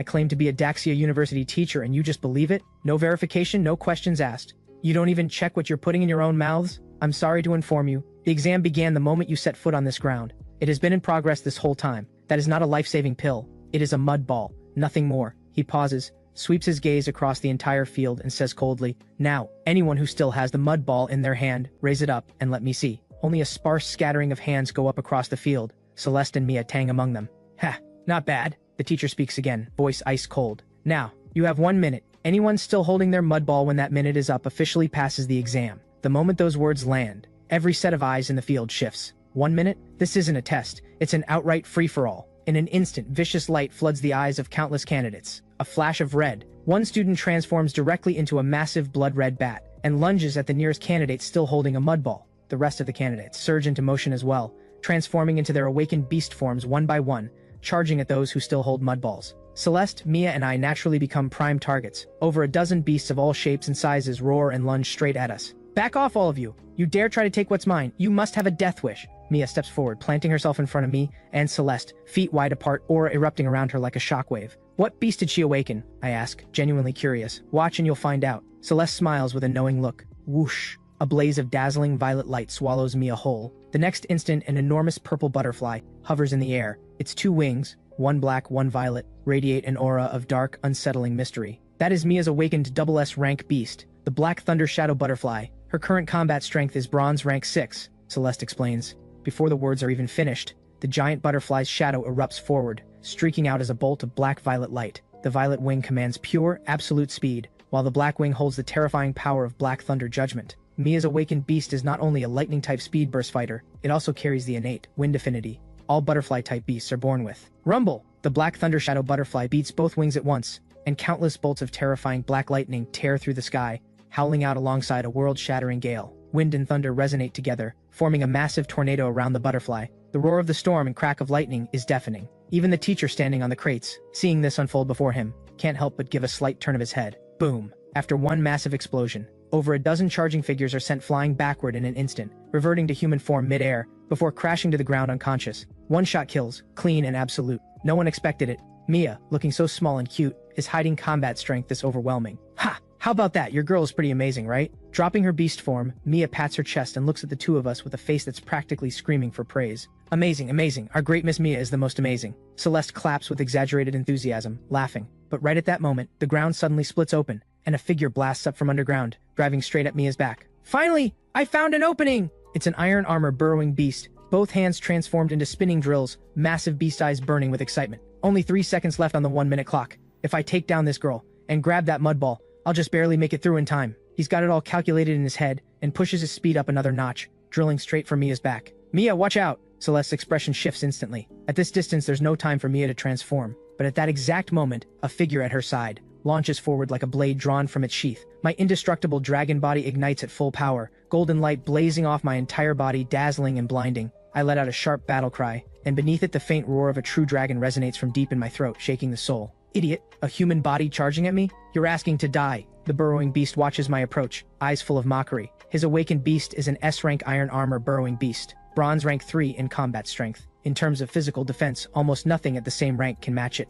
A human charging at him barehanded? But the next instant I am already in front of him, and a flood of golden light crashes down like a mountain falling from the sky. The burrowing beast's expression collapses in an instant. How is this guy so strong? Wait, he's supposed to be just a human. Dragon War elbow strike. I say it calmly. My elbow, loaded with crushing force, drives hard into the burrowing beast's chest. Boom! Crack! The force detonates on impact, and the sharp sound of shattering armor rings out clearly. The burrowing beast is stunned stupid. The armor it was so proud of, shattered by a human's bare body? How is this possible? It stares with wide eyes, completely unable to accept what just happened. But the next instant, its entire body is sent flying like a cannonball, slamming into the city wall over 10 meters away, and losing consciousness on the spot. Time's up! The bespectacled teacher clicks his stopwatch with perfect timing and speaks. The entire field goes silent in an instant. Everyone stares at me as if they're looking at a monster. What in the world is this guy? Shattered an S-rank awakened beast's armor with his bare body? In one hit, I, on the other hand, walk calmly back to Celeste's side, smoothing out a crease in my sleeve, and glance at Mia. You okay? Mia's eyes are wide as saucers. Her mouth opens and closes for a long moment without producing a single word. Alright, stop staring. That's just standard stuff for him. Celeste gives her a light pat on the head, though a quiet sense of urgency rises in her own heart. His strength has grown again. Not bad. Looks like this round had some decent showings. The round-framed teacher claps his hands with satisfaction. Let me count. 1, 2, 31. Good. Congratulations on passing the initial selection. From this moment on, you are enlisted recruits of the military and are eligible for the next stage of the exam. But I should warn you, enlisted recruits have a nickname in the military, foot soldiers. And an even blunter one, cannon fodder. He flashes a wide grin full of white teeth. I am Mr. Mack, Director of Admissions at Daxia University. Now then, climb the city wall. Your real exam is waiting for you up there. Good luck. With that, he places one hand on his chest and gives a perfect gentleman's bow. Every candidate who passed lets the corner of their mouth twitch in unison, more like no morals. I follow the others up toward the top of the wall. Before reaching the top, I glance back. A fresh wave of candidates has just arrived. Mr. Mack has slipped back into his harmless, cheerful act and is running the exact same trick all over again, without changing a single detail. I can't help but laugh. This teacher is genuinely shameless. I turn my gaze back ahead. The moment I step onto the top of the wall, the brutal and savage reality of the new Moon Beast Tide reveals itself in full before everyone's eyes for the first time. More newcomers? 31 people. A slight improvement over the last batch. A middle-aged man with dark circles under his eyes so heavy he looks like a panda ambles toward them with a look of complete lethargy. Congratulations on passing the initial selection. You are now honorable enlisted recruits. So sleepy. Really want to go back to sleep. He lets out a massive yawn, looking like he could pass out at any given second, still muttering under his breath. My name is Yi Buxing, Mr. Doze, and I'm a teacher at Daxia University. If you manage to pass this exam, maybe we'll cross paths again someday. Alright, no more small talk. I'm dying of exhaustion over here. Why did they have to make me a proctor for this exam? I really just want to sleep. Is there a bed anywhere around here? Watching his face full of grievances and his endless muttering, I feel a strange wave of familiarity. This is exactly what I looked like in my past life. A corporate drone dragged into overtime by the boss against his will. Absolutely identical. The resentment radiating off him is heavier than a ghost's grudge. Good thing I don't have to be a corporate drone this time around. Mr. Doze, I mourn for you for exactly 0.1 seconds. I let the corner of my mouth rise, feeling pretty good. Mr. Doze clearly doesn't notice my amusement. He yawns and speaks in a flat tone. See those merit recorders in your hands? Hold on to them. This is not a drill, this is a real war. Every beast you kill, the recorder logs your merit automatically. That merit isn't just your score for this exam. It's the currency for your future promotions in the military. Generally speaking, 1 merit point is enough to convert your status and become a full soldier. The words are barely out when a candidate scoffs. 1 merit point? That sounds way too easy. Is it? Mr. Doze raises an eyebrow lazily. Forgot to mention, killing a black iron rank beast earns 0 merit. A bronze rank beast is worth 0.1 merit per kill, and even a bronze rank 10 only counts as 0.9. In other words, to earn 1 full merit point, you must kill at least 1 silver rank beast. Put another way, you need to have the strength to take down a silver rank beast before you have any right to call yourself a full soldier. Mr. Doze smiles with quiet amusement. Still think that 1 merit point is easy? The candidate who spoke up immediately goes quiet, face cycling between pale and green. Easy? Not even close. These merit rules are brutally restrictive. Without killing a silver rank beast, no amount of bronze rank kills will ever add up to 1 point. These kids who just graduated high school, what do they have to fight a silver rank beast with? Military merit. It can be the hardest thing in the world, or the simplest. Mr. Doze scratches his head, looking genuinely puzzled. How much military merit do I have again? Too much, I forgot. Let me check. He casually taps open his merit recorder, and a string of numbers flashes into view before the crowd. Every pair of eyes snaps wide. A collective gasp tears through the air. 38,765.7. That number puts him squarely at the level of a military general. Oh right, I remember now, I bumped a general off the list just last month. Memory is a wonderful thing, too bad I don't have any. He ruffles his bird's nest hair, looking even more like he just rolled out of bed. Every eye stares at him, stunned, reverent, disbelieving. This man is an actual military general? A genuine card-carrying military general. And he showed up here to proctor their exam? Is this the caliber of instructor Daxia University employs? Looking at that lazy, half-asleep, couldn't-care-less demeanor, who could possibly guess he ranks among the military's 108 generals? Alright, enough talk. Mr. Doze jabs a finger toward the wall's edge. Jump down from here, that's when the exam officially begins. Everyone follows his gesture and looks out. Beyond the wall stretches the ruins, endless, boundless, and merciless. Columns of smoke rise in every direction. Countless massive beasts charge across the earth, spears and shields hefted on their shoulders. Monsters of every shape and terror scream and roar, locked in savage, blood-soaked combat with human fighters, as if the ancient age of primordial chaos has returned. What is that? A candidate cries out, face pale, pointing at the far horizon. Through the clouds, a massive black fortress drifts in and out of view. That is the architect of this new moon beast tide, the double S-rank monster known as the city-devouring beast. Mr. Doze gazes at that black fortress hidden within the clouds, and even his perpetually sleepy face turns grave. Don't worry though, this is just the opening wave. It won't make a move yet. That creature takes the elite of the 4 great holy orders or a war king of the military just to challenge it. The terror it represents has no ceiling. His words land, and the candidates exchange a look. One by one, the light of awakening blazes across their bodies. They transform and leap from the wall, plunging into the battlefield of the ruins below. Just as it's my turn to jump, a roar erupts from somewhere behind. General Doze, stop that kid! Thundering down the wall from not far away comes a massive crimson ape dust exploding in its wake, the sturdy stone ramparts trembling beneath its charge. Mr. Doze blinks, then lazily reaches out and grabs me by the collar just before I jump. He raises an eyebrow. What's your story, kid? How'd you manage to get General Ardent this worked up? Made it just in time, nearly ran myself into the ground. General Ardent launches into the air, shifting in mid-flight into a middle-aged man clad in crimson armor, and drops heavily to the ground right in front of me. You little schemer, you conned me into risking my life for a fire god ancient tree heart, and nearly got me killed out there in the ruins. He stomps over and shoves a vial into my hand, its contents swirl like molten crimson rock. Here, Mr. Tang's custom flowing flame scorching heart serum delivered as promised. You are an absolute handful, you know that? Many thanks, General Ardent, and thank Mr. Tang for me. My eyes light up, barely containing my excitement. Don't thank me. I still can't believe you pulled that off. I'll die without a fire god, ancient tree heart. I'd love to know what kind of fool actually falls for a line like that. He stops mid-sentence, then realizes with a jolt that he's the fool in question. Whatever, forget it. Just take the thing. Vice Captain Zane and Mr. Tang both have high hopes for you. Give it everything you've got, aimed to earn full military warrior status by the time this exam is over. General Ardent claps me on the shoulder. His mind, however, is already running the numbers once I pass. He'll pull strings to transfer me under his command,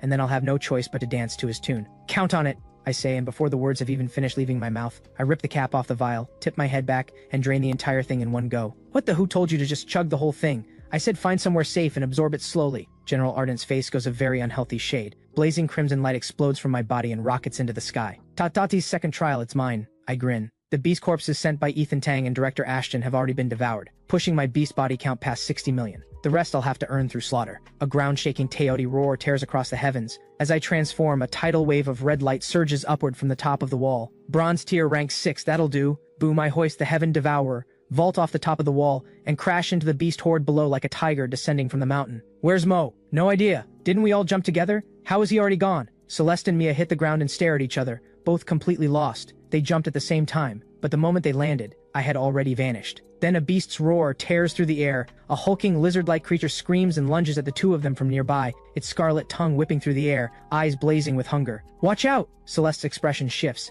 Ice power surges around her as she readies her strike, but then crash. A massive black axe blade splits the sky from above. A jet-black figure, half man, half bull, drops from the sky with a giant axe on his shoulder and cleaves the lizard creature clean in two with a single blow. Tch! A bronze tier rank 1 piece of trash, not even worth the effort. He spits on the ground, crimson bull eyes full of contempt. He drops his beast form, reverting to human shape. A built, blonde-haired young man in a yellow jacket worn open at the chest, 8-pack abs on full display. You ladies all right? He flashes a wide, white-toothed grin. Name's Hank. My awakened beast is an S-rank sky blue bull python bronze tier rank 5. Any chance you two beauties want to team up? He's already grinning on the inside. These two are stunning. Especially the tall one with the long hair. Perfect face, perfect figure, and the petite one beside her is absolutely adorable. Not interested. Celeste's voice is ice cold, dripping with indifference. Team up? With a bronze tier rank 5? Seriously? Ladies, this is the ruins. Going solo is too dangerous. If we team up, we can watch each other's backs and have someone there when things go sideways. Hank refuses to give up, pressing his case. But then a wave of stunned shouts erupts from not far away, followed by the sound of countless sharp, disbelieving gasps. Holy, this guy is insane!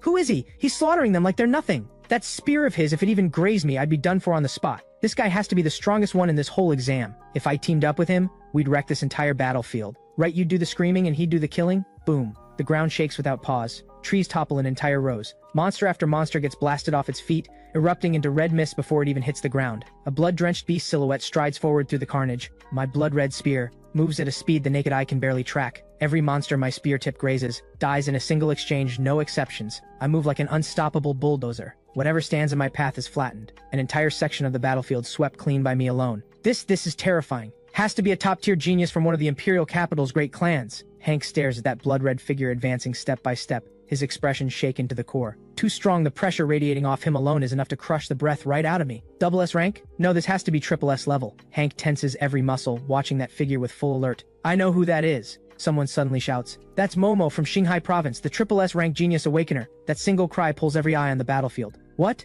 A triple S rank genius? No way. No wonder he's this strong. That's right, I remember now. That blood-red figure, it's him. Mo from Xinhai Province. Of course, the man personally chosen by Zane himself, wielder of the SSS-Rank 9 Heaven's Silver Dragon. Incredible, he's a walking, killing machine on a battlefield. We're all supposed to be geniuses from across the country, but compared to him, we might as well be trash. The crowd buzzes with awe, but I act as if none of it reaches me. The Heaven Devourer never stops swinging. The Teoti mark on my chest yawns open wide. Every shattered beast corpse, every scrap of blood and flesh, converts into pure origin energy, and is devoured whole by Teoti. 500 down, 3,500 to go won't take long. My voice is cold, and the killing intent rolling off me only grows thicker. The surrounding monsters seem to sense it, that lethal, bone-deep dread, and one by one they begin to cry out in distress, scattering and fleeing in every direction. First one beast breaks rank, then entire hordes spin around and run. It takes only a few heartbeats.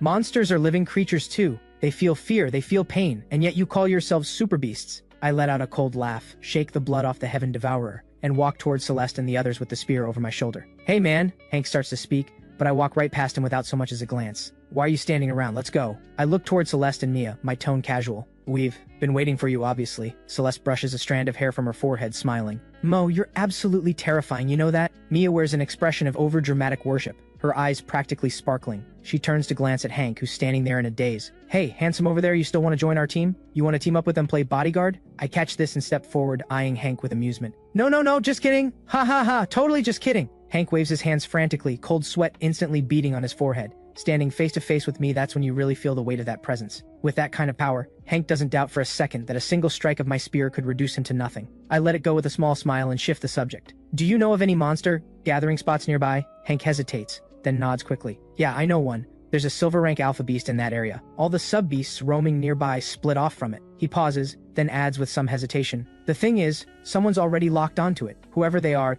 they're strong. They've driven every other candidate out of the area. Interesting. Who? I raise an eyebrow, curiosity piqued. Ren from the Imperial Capital's Qin clan. Hank answers immediately. Meanwhile, roughly 6 miles from where I stand, deep inside a dense forest. So this is the silver rank alpha beast? Decent enough. The few of us together can take it down. Ren holds a rolled map in one hand, 3 locations marked clearly on its surface. His 3 uncles serving in the military passed him this intelligence in secret, the exact locations of 3 silver rank alpha beasts. If he can take down all 3, the military merit he earns will put him above every other candidate, not only locking in the top rank of the exam, but earning him full status as an official military warrior on the spot. The Vanguard commander leading this new Moonbeast Tide is a gold tier rank 3 monster. The military fighter assigned to eliminate it happens to be Rex's brother-in-law and Madame Frost's own brother, a genuine military general. The backdoor favoritism couldn't be more blatant. Young master, there was an intense blood-red energy surge near the wall just now. I believe Mo has entered the ruins. Vera stands to the side and delivers her report with practiced composure. Ha! Mo, so you've finally shown up. A surge of murderous intent flashes through Ren's eyes as he lets out a cold laugh. Once I deal with this alpha beast,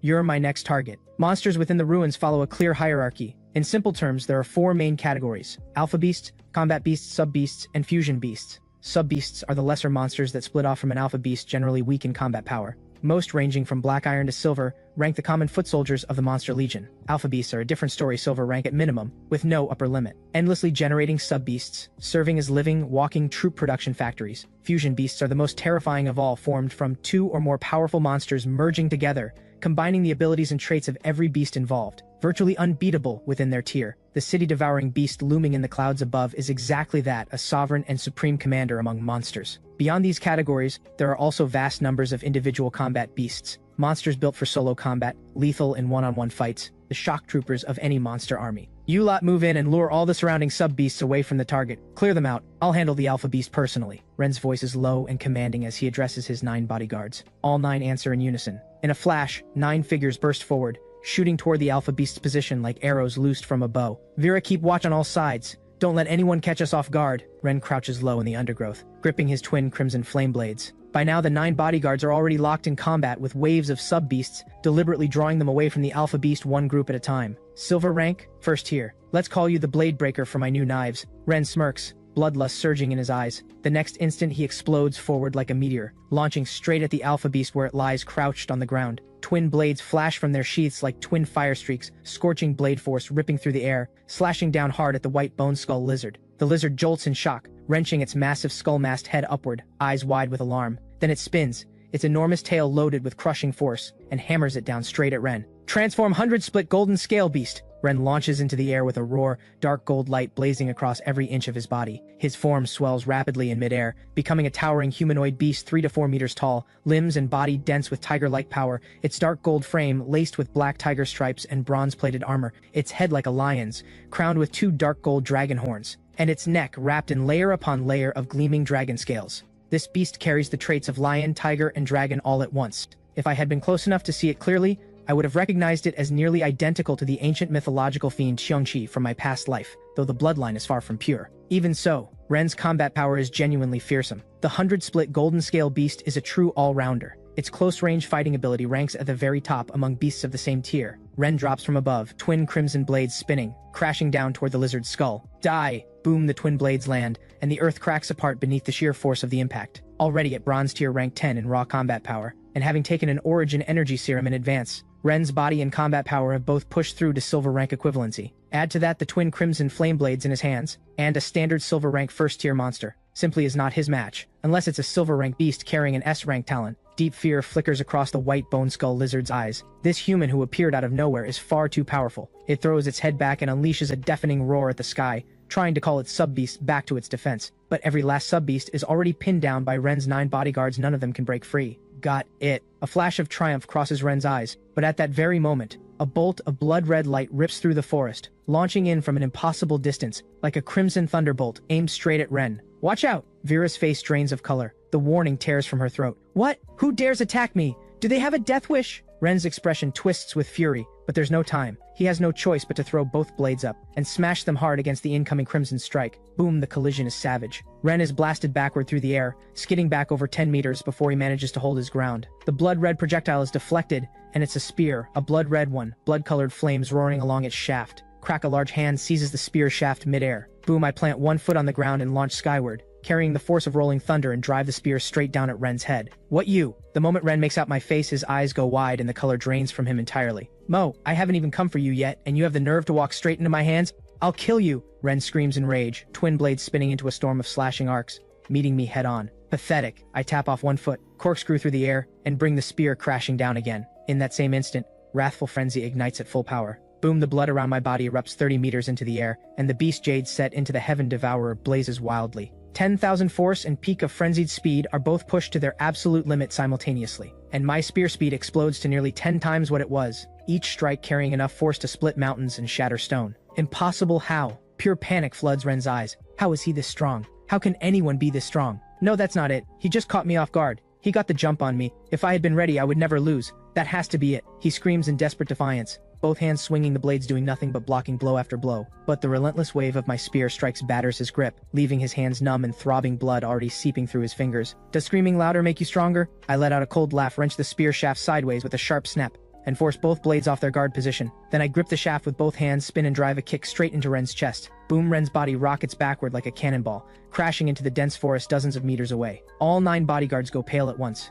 Retreat, retreat now! Protect the young master! Reed, leading the group, reads the situation in an instant, no hesitation. He calls the retreat and they fall back. Vera silently drops low and slips away into the distance. I stand there holding my spear, watching the lot of them scramble away, and shake my head in contempt. If you're weak, train harder. If you can't handle losing, stay home. This is a battlefield, not your family garden. You need a squad of bodyguards just to step outside. My advice, go back home and drink your mother's milk. My calm voice cuts straight through the forest and lands in Ren's ears with perfect clarity. Ren nearly loses his mind with rage and lunges to charge back, but Reed pins him flat to the ground. Vera, move! We need to find somewhere safe to treat the young master. Mo is too strong. We have to think this through. Mo, I'm going to kill you. I will kill you. Deep in the forest, Ren screams like a man unraveling, his fury completely uncaged.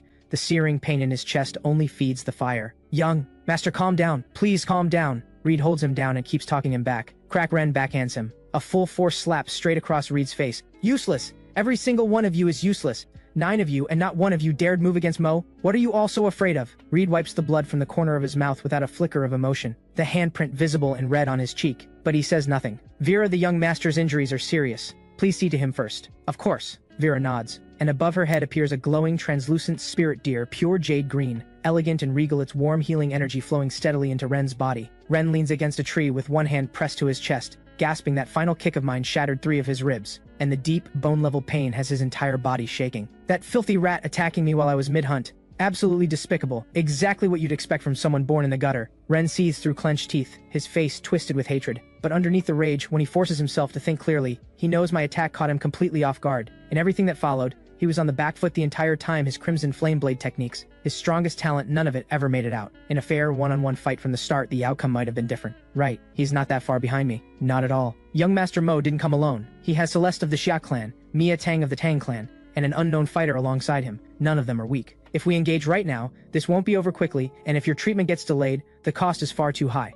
On top of that, this is only the early stage of the exam. Many top-tier talents haven't shown themselves yet, including the geniuses from the other 2 of the 5 great clans. If we go all out against Mo now and both sides take heavy losses, someone else walks away with everything. Reed's thinking is clearly far more measured. Ren's expression remains dark and ugly, but he stops screaming, his fists clench until his knuckles go white. Once I break through to silver rank, next time I see him, I will end him with my own hands. Old grudges and new ones combined. Mo, you won't rest easy until one of us is dead, and it won't be me. Reed watches him and lets out a silent, private sigh. This young master of his has been pampered and adored since birth, raised in a world that only ever gave him what he wanted. The arrogance and immaturity run bone deep. If he keeps going like this, sooner or later this rivalry with me will be what kills him. But what can Reed do? He was born to nothing, a mere assassin blade bound to the Xiao clan, with no standing to make decisions on his master's behalf. All he can do is be the last shield standing between the young master and whatever comes for him. Young master, once you're healed, let's move to the other 2 marked locations and hunt. Build up our military merit first. Vera produces a handkerchief and carefully dabs the dirt from Ren's face while her mind runs its own quiet calculations. If she can grow closer to Ren during this exam, close enough for something to happen, she might one day become the young mistress of the imperial capital's Qin clan. That would mean a complete reversal of her fate her father freed early using the clan's influence, and her chance to take revenge with her own hands. She has to hold on to Ren. He's her lifeline. Fine. Ren nods, killing intent flashing back through his eyes. Mo, just wait. I will end you. He grips the handkerchief Vera handed him, struggles to his feet, and drops it on the ground like trash without a second glance, then turns and walks deeper into the forest. The others scramble to follow. Mo, how are you so fast? You were hundreds of meters away. You moved before any of us even registered it. Back. In human form, Celeste, Mia, and Hank finally catch up. Mia hops forward and peers into the forest, bright with curiosity. Where'd everyone go? Where's Ren? Long gone, I say plainly. That brief exchange was enough. I've taken the full measure of Ren, nothing but a flower grown in a greenhouse. Beautiful to look at and useless in a real fight. Nothing more. No way that's the future head of the Qin clan, and you just beat him off like that? Mia stares at me like she can't quite believe what she's hearing. He's pretty weak. I say it like it's obvious, then tilt my head. Actually, I thought the Qin clan had male heirs in the second generation. Why does the succession fall to Ren? Oh, you don't know this story? The Qin patriarch has 3 sons and 1 daughter. Everyone in Daxia knows it. Mia leans in. The eldest son died in battle serving the military. He did have a son who would be fairly old by now, but the kid got crippled in a duel with Zane and has been useless ever since. The second son only has a daughter who currently teaches at Modu Monster University, and a woman, in their eyes, simply isn't qualified to inherit the clan headship. As for the youngest of the 3 Madame Frost's brother, he's still unmarried, because the person he's devoted to wants nothing to do with him, and his entire heart belongs to another vice-captain of the Sky Crimson Holy Order. When you add it all up, Ren is the only male in the 3rd generation of the Qin clan who qualifies to inherit the headship. So Mo, Mia goes to pat me on the shoulder, but I'm standing at 6'1", and she can't reach even on tiptoes. So she just hops up and gives me 2 exaggerated pats, completely playing it off. Ren is everything to the Qin clan, the apple of their eye. If he actually died, the whole clan would go absolutely mad. You understand what I'm saying? Relax. I won't let the Qin clan trace it back to me. I nod, dead serious. Alright, you two, enough chatting. What are we doing with this alpha beast? While Mia and I were talking, Celeste had already taken action in the time it took us to have that conversation. She's frozen the white bone skull lizard solid. Kill it, I'll do it. Mia perks up instantly, hands shooting into the air. Kill it? Not yet. I walk up to the white bone skull lizard and dispel the ice with a wave of my hand. It can split off bronze rank sub-beasts, right? Let it split out 4,000 of them first.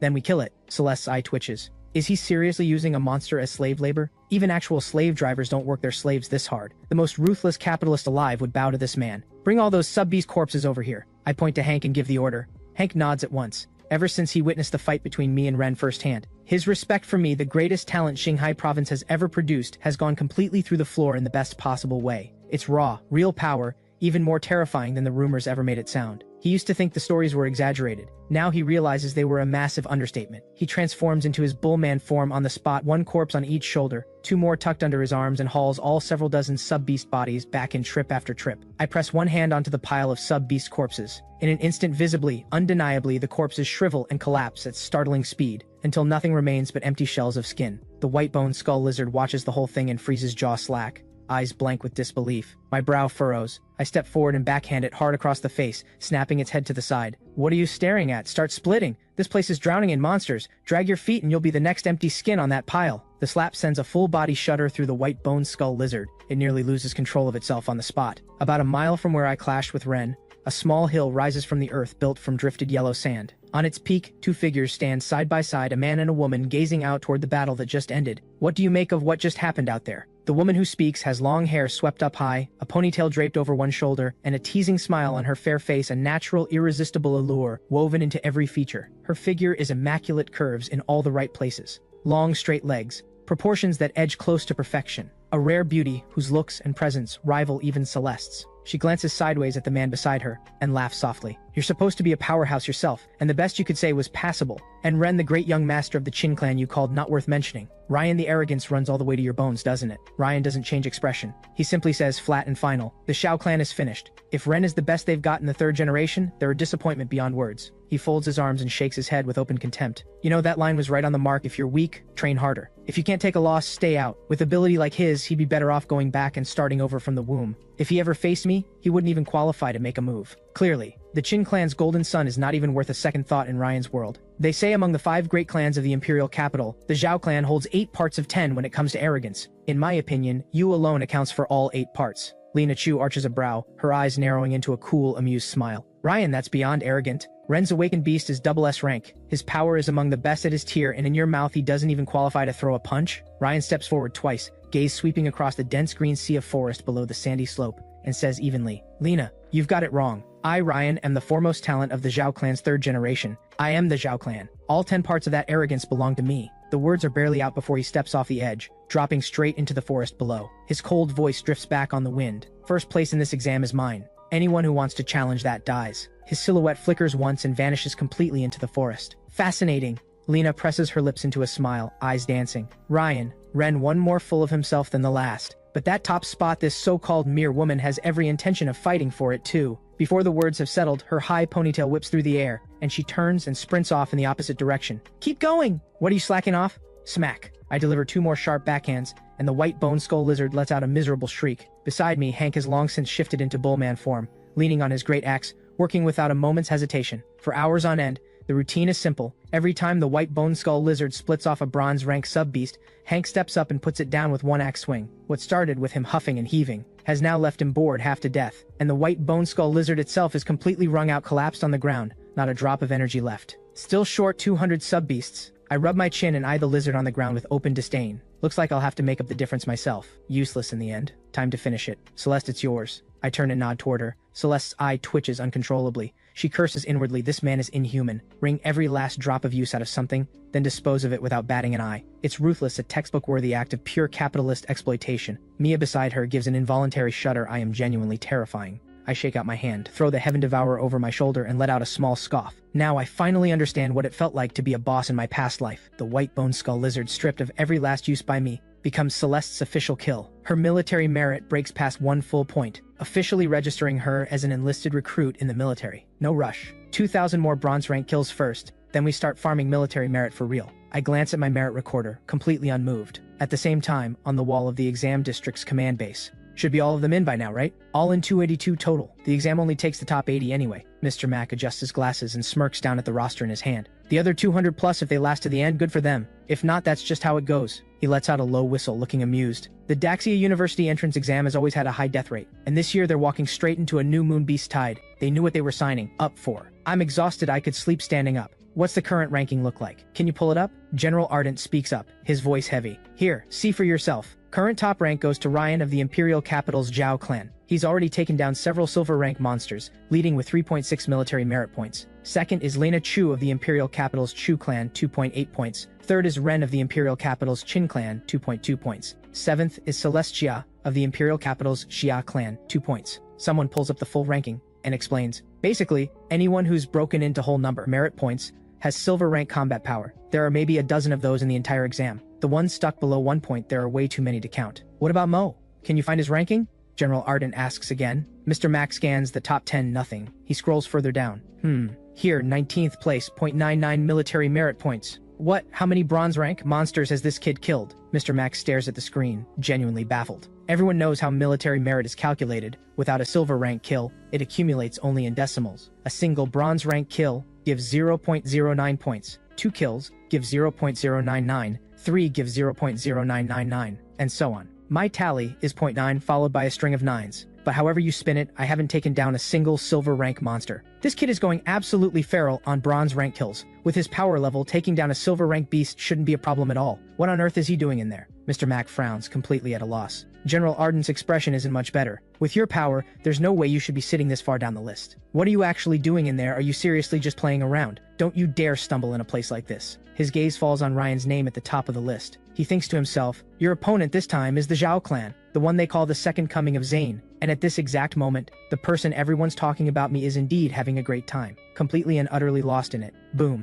In a mountain valley, nearly 50 students are huddled together in a tight cluster. They've been targeted by a powerful monster. Countless monsters pour into the valley from every direction, driving the 50 students into a desperate corner. Everyone is pushing to their absolute limit, and still barely managing to hold on. How is this possible? These monsters just keep coming, there's no end to them. If this goes on much longer, we're all going to drop dead from exhaustion. A student in black bear form swings iron fists and roars out loud. They cannot figure it out. Why are there so many monsters? This endlessly. No matter how many they kill, more keep coming. Help someone help, I don't want to die. Screams ring out one after another. Several students have already been swallowed whole by the surging beast tide, torn apart alive by gnashing teeth and clawing limbs, bodies ripped to pieces. Hugo the black iron battle bear watches helplessly as his closest friend of 7 years is torn limb from limb and swallowed alive before his eyes. His eyes split wide, the white's gone red on the verge of bleeding. His iron club swings with furious power, but but all it does is barely keep him alive. How? Why? None of this makes any sense. Once back home, each of them was a genius among thousands, admired by classmates, praised by teachers, carrying the weight of their family's deepest hopes, the pride of wherever they came from. But the moment they stepped into this Daxia University exam, they slammed into a wall. They are ordinary, utterly, completely ordinary. Geniuses at their level are everywhere. People better than them are even more common. Daxia is never short on talent, but a talent that hasn't truly grown is worth absolutely nothing. Now that's a number worth working with. I stand at the peak of the high ground, eyes fixed on the creature blocking the valley entrance, a thing that looks like a massive black slime. That's a silver rank black mud beast. Its defining feature is an extraordinary ability to split. If it's this one, then yes, it can definitely give you the 2000 bronze rank kills you need. Celeste stands at my side and explains quietly. Then it's the one. My smile turns cold. Something lethal flashes in my eyes. I'm going to cut a path through that entire valley and drive the Heaven Devourer straight down its throat at the end. Celeste winces internally, her cheeks going just slightly warm. What about the rest of you? Wait up here or come down with me? I turn to the group. We'll wait up here, thanks. Celeste shakes her head. I nod slowly, step to the valley's edge, and break into a grin. I murmur, Teody, you're buzzing with excitement, aren't you?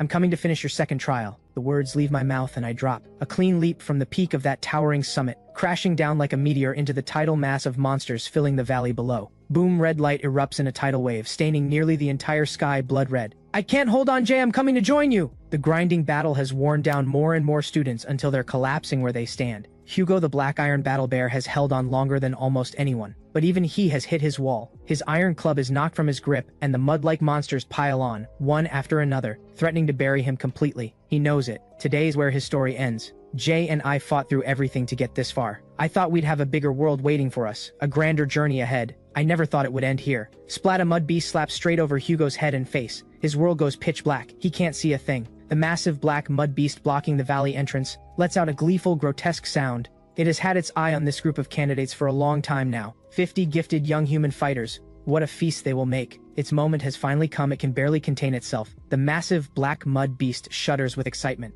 and the rate at which it splits off sub-bodies surges even higher. And then boom, blinding red light crashes down from above, and a blood-red figure descends with a presence that has no equal. You can split? Could split more. At this rate, you might not give me enough to work with. I throw my head back and roar. And Teody's ferocious aura surges outward in all directions like a tsunami. That aura, savage beyond measure, sends a chill through even the massive black mud beast, which lets out an instinctive shriek of pure terror. Boom, the Heaven Devourer spins in my hands at blinding speed, and streaks of crimson spear light slash out in every direction. 1, 2, 3, mud beast after mud beast disintegrates under the spear's light in an instant. Kill! I roar. Drive the great spear down with full force, and dozens of mud beasts shatter apart at once, wiped from existence entirely. What in the how? 50 of us couldn't hold this back, and he's just rolling over all of it alone? Hugo tears himself free from the mud just in time to see it, and his jaw drops completely. 50 of them, trapped in this valley for nearly a full day, on the edge of death. And now this surging tide of monsters is being pushed back by one person alone. What kind of monster is this guy? Ha! Genius? What are we calling ourselves geniuses for? This right here, this is what a real genius looks like. Hugo laughs bitterly at himself. We're the 100,000 heavenly soldiers sent to catch the Monkey King, and honestly, we might not even qualify to hold their horses. He shakes his head slowly. Whatever trace of pride remained in him dissolves completely in this moment. Some ability, but nothing special. On a nearby hilltop across the valley, a lone figure watches me tear through the valley below and lets out a cold, dismissive smile. It's Ryan. That beast is silver rank second tier, worth 2 full military merit points. It's mine. A cold gleam flashes through Ryan's eyes, just as he's about to leap down and enter the fight. Boom, a massive black shape rockets skyward from the distance, blotting out the sky above him in an instant. His foot pulls back. The Chin Clan's precious boy Ren? Ryan smirks and folds his arms, staying exactly where he is, perfectly at ease on his hill. Let them tear each other apart first. I'll enjoy the show. You're not getting away this time! A roar that shakes the sky tears in from above. Ren, transformed into the 100-split golden scale beast, drives down from the sky with both blades raised. He ignores every single monster around him, every ounce of focus locked onto me. Twin blades loaded with overwhelming force slash straight toward me, and from the opposite side 9 beasts of varied forms close in at the same moment. At the front is a powerful stallion, 4 hooves blazing with icy blue fire. Its entire body is deep blue, covered in crystal-like armor, its frame massive and imposing, and its head the fierce, regal head of a dragon.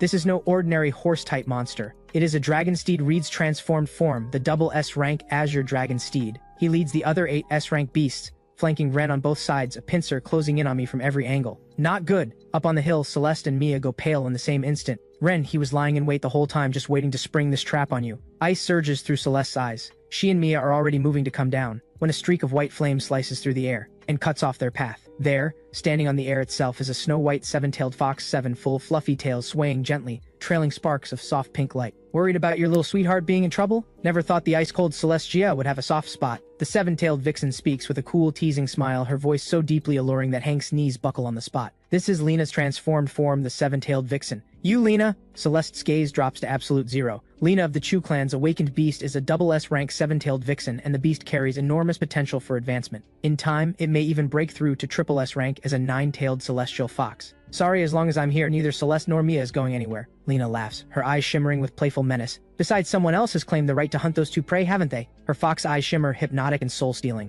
Back off, Mia shouts, pure fury. She's never been able to stand women like Lena Chu. Taller than her, better figure than her, and on top of that, more effortlessly feminine than her. There is no way she's swallowing this. You want me to move? Then come and beat me. The moment Lena's words land, a deep blue ice phoenix materializes behind Celeste, and a black and violet butterfly spirit shimmers into view beside Mia. Move, or I'll freeze you into a sculpture and leave you here permanently. Celeste's voice is frost-made sound. Before the last word lands, both figures launch at the same instant straight at Lena. Meanwhile, in the valley below, I face an endless beast tide ahead of me, with Ren and Reed's beast formation closing in from both flanks, surrounded front and sides. This is the moment I decide no more holding back. Time to switch things up.